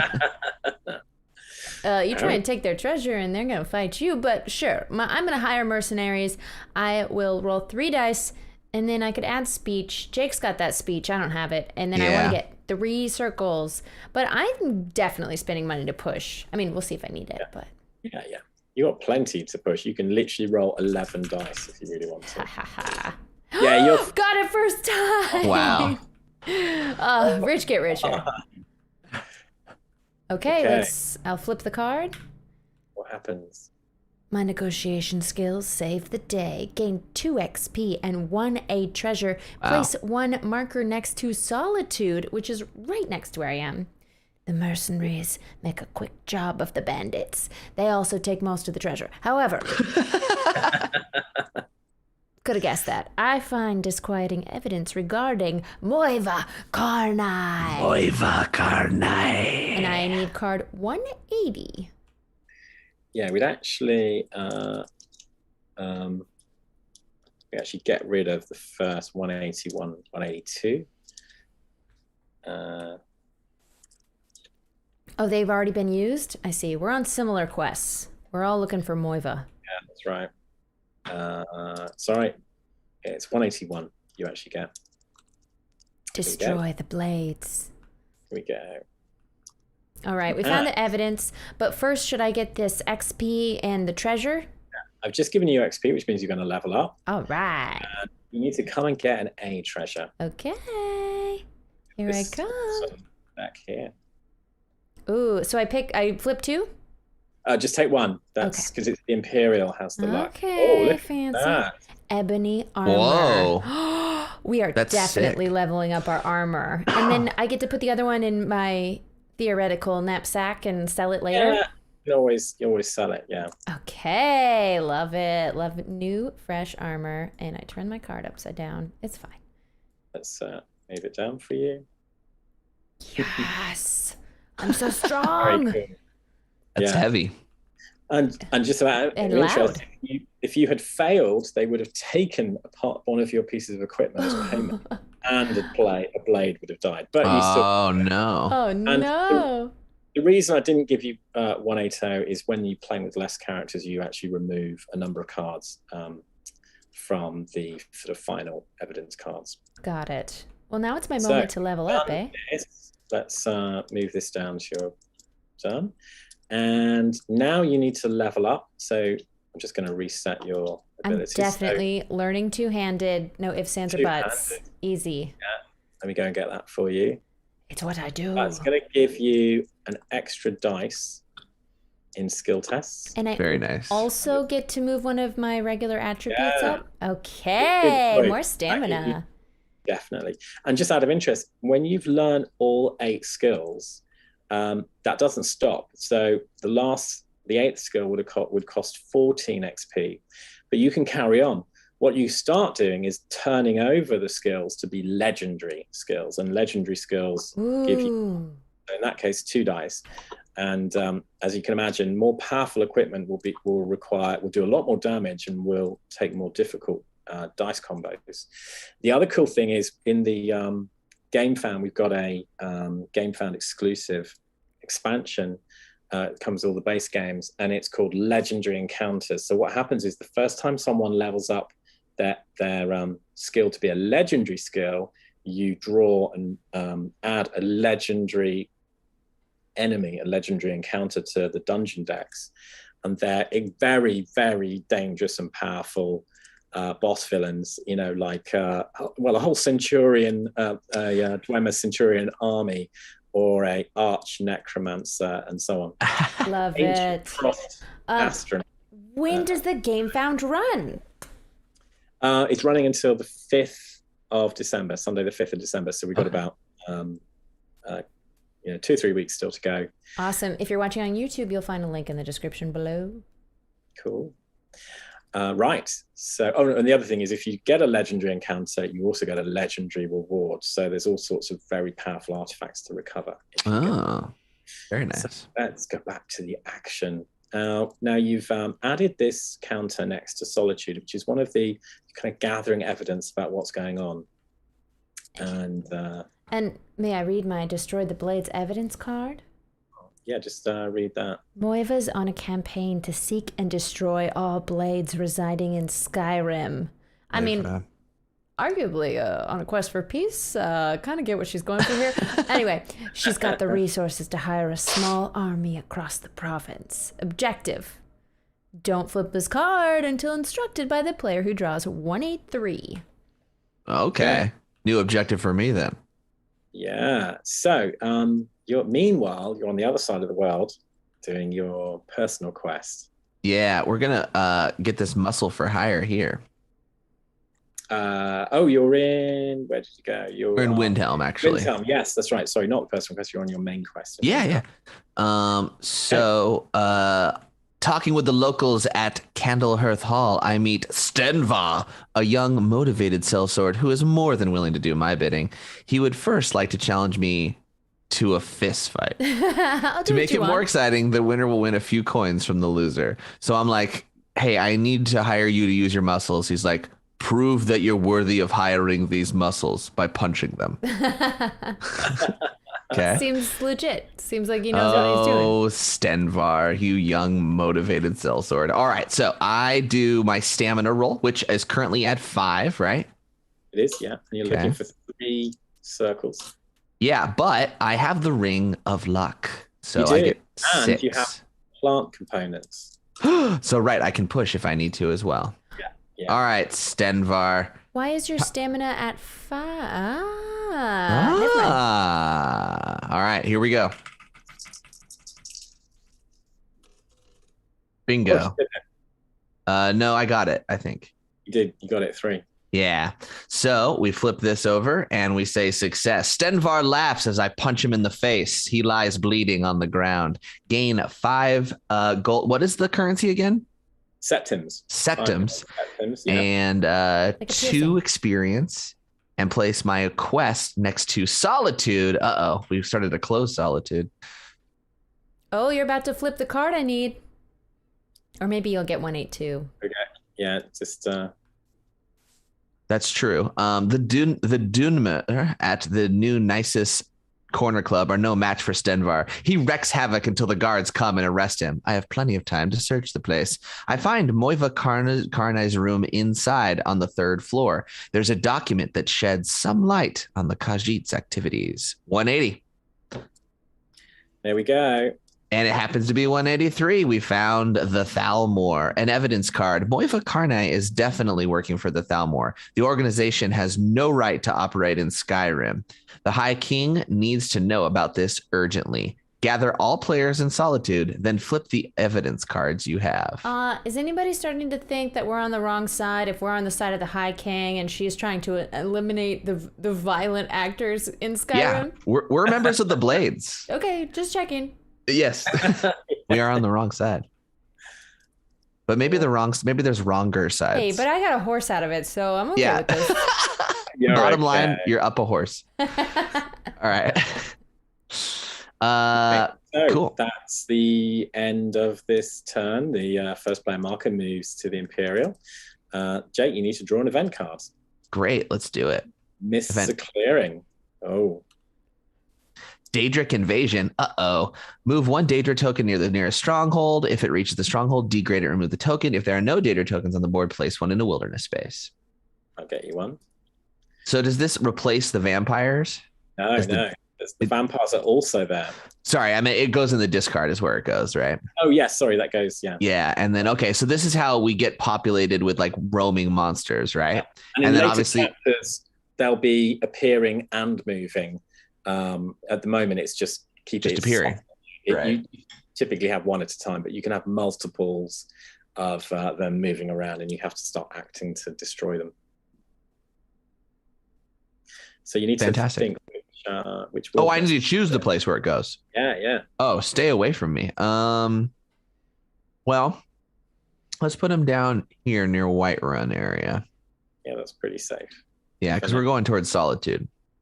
And we need to draw 2 threats.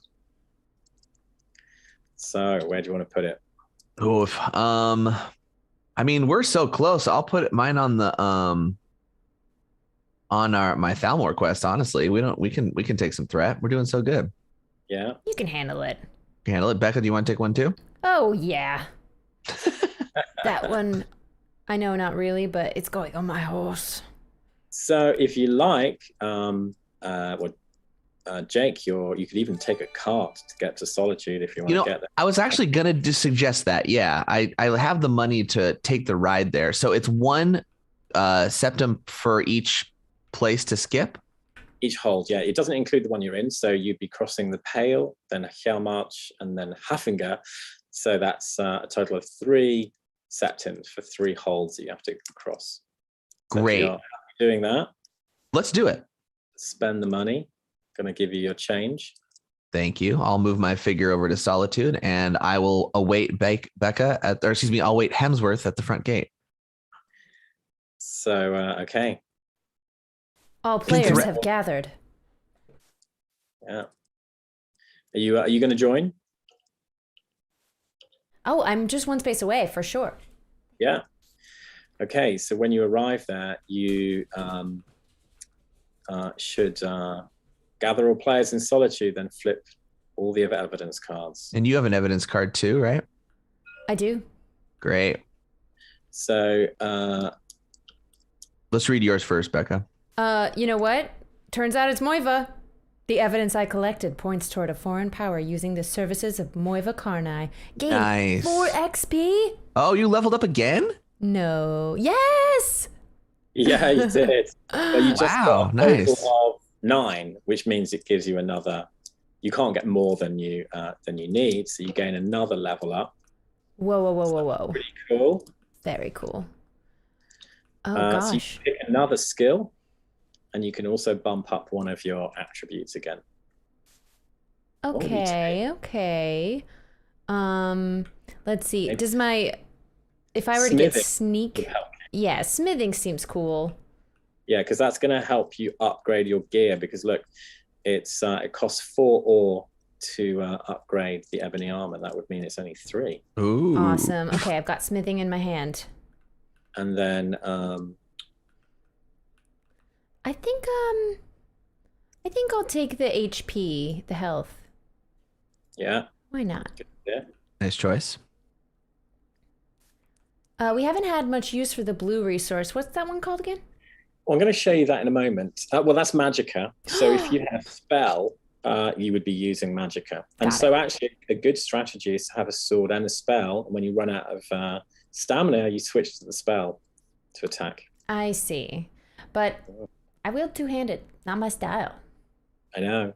But that's you're a badass. Imagine if you start doing more damage as well. Uh-oh. Well, also remember, you'd get +1 damage. So you're actually doing 4 yellow or 6 red because of your two-handed special ability. Yeah. Amazing.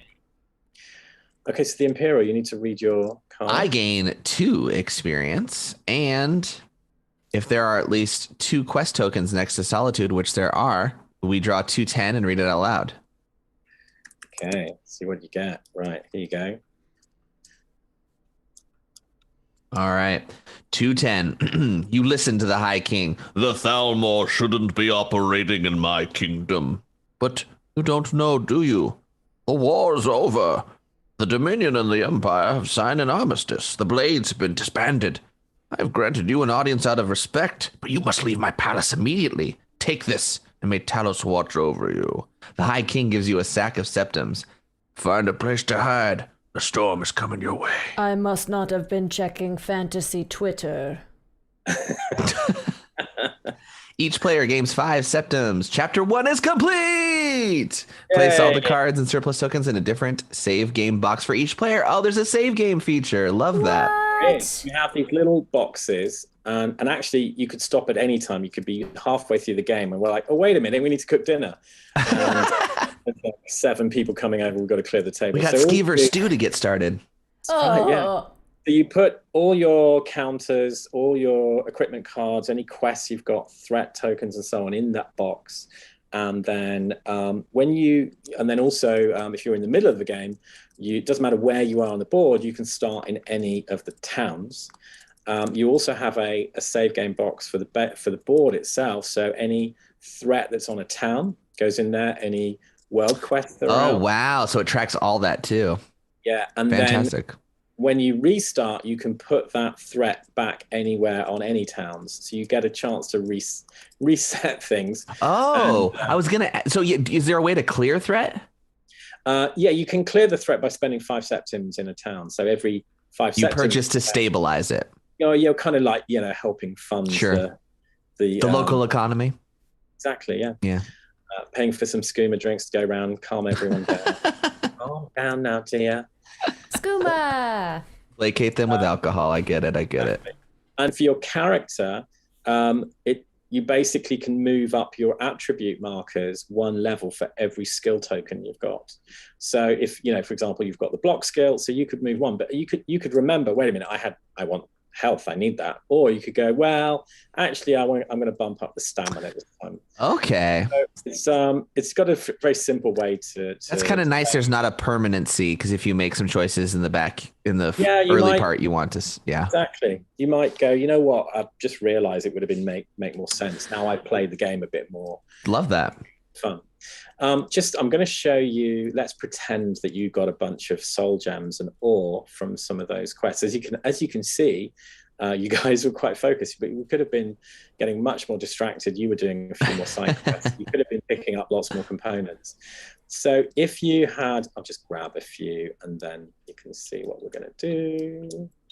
It's funny because the Skyrim nature of it, like I did get distracted a lot when I played Skyrim by side quests and stuff, but I was also so obsessed with the other quests just pinned in the corner of my eye, just being like, you still got to do it. So I'm giving Becca a load of ore and I'm giving you some more soul gems. So now when you're in a town, you can do enchanting and you can do upgrading at the smith. So, you were... yes, the Nord has leveled up smithing. So let's start with that and show how that works. Now, smithing, you can see you gain a dice in any smithing skill test, which can come up. And also when you upgrade, you get 2 upgrade cards and you can pick the best one. Awesome. So I'm go to the upgrade deck here and bring you 2 upgrade cards. Now these are really simple. They do double duty. Now you can't actually upgrade Morash's swords. You can upgrade the ebony armor you've got. So you're going to turn these over and pick the best one. Well, actually, they're both the same for upgrades. It's very simple. It just slots here. Look, you now gain an extra red armor. Ooh. The armor has improved the ebony armor. I'm just going to grab another one. Now you could equally go, I was kind of hoping for something more than red. So you can spend another ore to draw another card. So you could go, actually, that's better for me. Now I protect 4 red and 2 yellow. Now I was shopping for upgrades, so I'd have to shop somewhere else for enchantments, and then I could use the top part of the card. If you had some soul gems, you could spend the soul gems to enchant. Oh. Actually, you can't get sneak on ebony armor because it's heavy. But look, there we go. Oops. Look, absorb 1 stamina when receiving any red damage. That's awesome if you're in a fight and you're burning your stamina like you are. Yes, okay. It makes me stronger when you hit me. And look at this one. That's awesome. This one gives you a free soul gem when you deal the final blow in encounter. Ooh. You've got that soul trap spell running. Or ability. So that's really good. And that's not, it obviously is enchanted on this equipment, but you can have multiple enchantments. Let's just run across to the Imperials, see how these cards would benefit him. You can't enchant the Ragged Robes. You could enchant the shield. So again, you could gain that soul trap. So this costs 2 soul gems to enchant. Sorry, I forgot to say, for the Nord, your ability, having upgraded your skill to smithing, your upgrades cost 1 less ore. So that ebony armor would have only cost 3 ore to upgrade. Right, because that's what Nords do. Yeah, you're smithing freaks.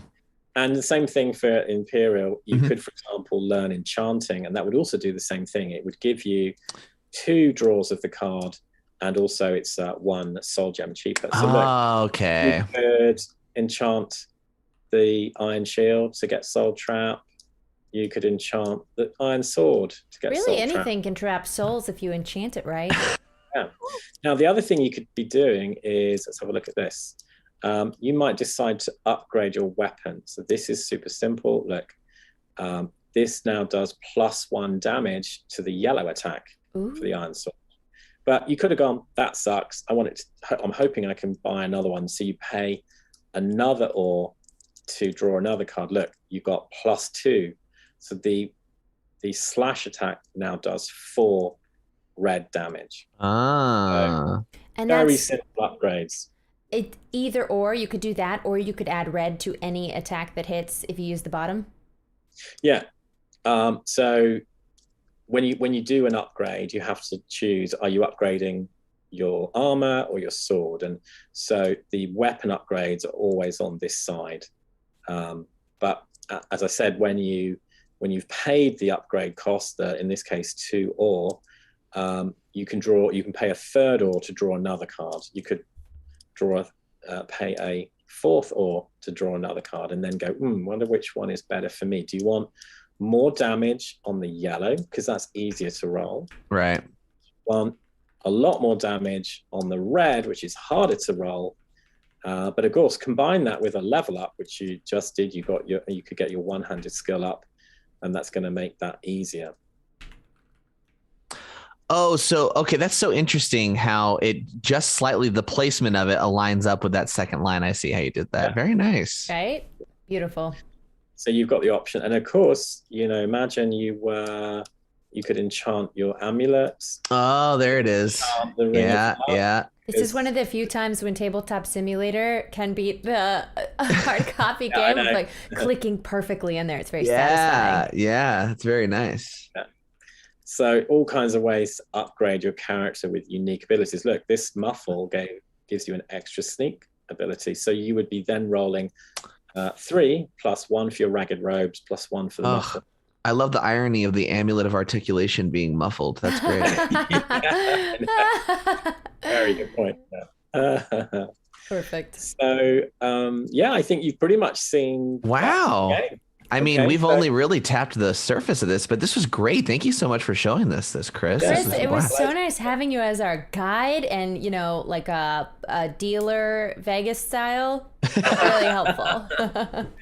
I had a blast. It was so thematic and, all encompassing. What's the word? When you get lost in it, It definitely immersive. It definitely it reminds me of the Skyrim that I played. I guess it was 10 years ago when it first came out. It'll actually be 10 years this Christmas when I think I got it. Yeah, and now with the new anniversary edition, everyone's going back. And I guess the pitch for us is you can go back to Skyrim with friends. It's the first time you can run around Skyrim. There's lots of Easter eggs, like Michels is in there as a follower that you can find. There's lots of characters who used to be adventurers, and now you get to meet them when they were an adventurer and see what they were getting up to. You get to see this whole prequel to the events of Skyrim. And what's going to happen is you're going to play these first 3 chapters out, which is really you just trying to survive as the Blades and cope with this storm that's coming your way. And then what's going to happen is the clocks are going to wind forward 25 years to the time of the Dragonborn. And, you're a bit older. You're out of training. All your abilities reset. You probably sold that sword to repair the hole in the roof. So you get to keep one of your skills. You get to keep one of the cool artifacts you've got, and you start again. And you're once again embroiled in the drama and chaos that is descending on Skyrim. And the Dragonborn's off doing his or her thing in the distance, but you get to have your moment again. And there's going to be a real crisis. Are you going to save your soul? There's going to be some very, very hard choices to make. You'll be picking sides between the Imperials and Stormcloaks. And you might all pick the Imperials. You might all pick the Stormcloaks, and that has an impact on the world around you. And as you can see, cards are being lost to you. Characters are being lost. Sure. Enemies are going become PvP at that point. Now, so it's not, hold that thought. So whilst you pick choices, you are still working together. Now, I might personally believe in the Stormcloaks, you might believe in the Imperials, but we have this greater enemy to fight together. You obviously kind of just like in the video game, you might be running around doing some Imperial missions and you go to Ulfric's capital and you're walking around talking to people and they don't, so you've got to work together. Sure. We have another expansion called Dawnguard, where there's another whole campaign, another 3 chapters, where some of you might become vampires and join Castle Volkihar. Some of you might join Dawnguard. And so again, you are both trying to, we know we've got to do things our way. Castle Volkihar knows how to solve this crisis. No, wait. Dawnguard, we know, and you're vampires, so we're going to come for you. So there is a bit of faction balance a little bit in there, right? Faction balance, but you've still got to team up to defeat the big enemy. Really crucially, in this 25-year prequel, do we learn how the arrow got in that man's knee? Oh, God. Maybe. Oh, I'm going to take that as a yes and incentivize me to buy this game. Nicely done, Chris. There's some cool little Easter eggs in there that if you've played Skyrim as much as I'm pretty sure most of the planet have, and you'll know there's some great little fun stuff to find in here. And the guys have really hidden some cool stories and characters, but this is the time to play your own, to kind of find your own Skyrim adventure.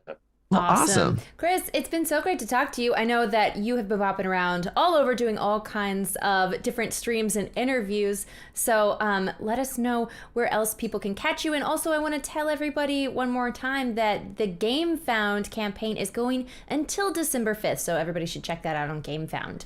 Yeah. Oh, and actually, the thing I said, hold that thought for, was we are literally, I haven't even looked. We might have unlocked it already, but at £800,000, we are unlocking the free roaming mode. So what we've done is created a new mode that will be in the base game for everyone. And this lets you basically take away all the main quests, the main plot quests, and we just keep all the personal quests. The wandering monsters are going crazy. We can have up to 8 players, where there's a 5 to 8 player add-on. So it's insane. So it's like a sandboxy kind of thing. That's basically, so fun. yeah, we can just keep playing. And now you can play competitive mode. You can be playing for the most points. Very nice. That just really opens up the game for a lot of people. I mean, already, as you can see, we've been playing for a couple of hours. We could easily have gone for another hour or so. Yeah. So each of those 6 chapters could be up to 3 hours. Well, I think a competitive mode is exactly what Becca and I need, because we were already fighting with each other for gold that we're sharing. Yeah. Whoops. Yeah. And you could be even teams. You could be like partner up against another group. So very, very cool. Right. Chris, such a pleasure to meet you and play with you. Thank you so much for showing us Elder Scrolls 5 Skyrim. Yeah. All right. Bye, everybody. We'll see you next time on 2 or 3 Player Tuesday. Thanks, friends. Adios. Bye, guys. Now I press it.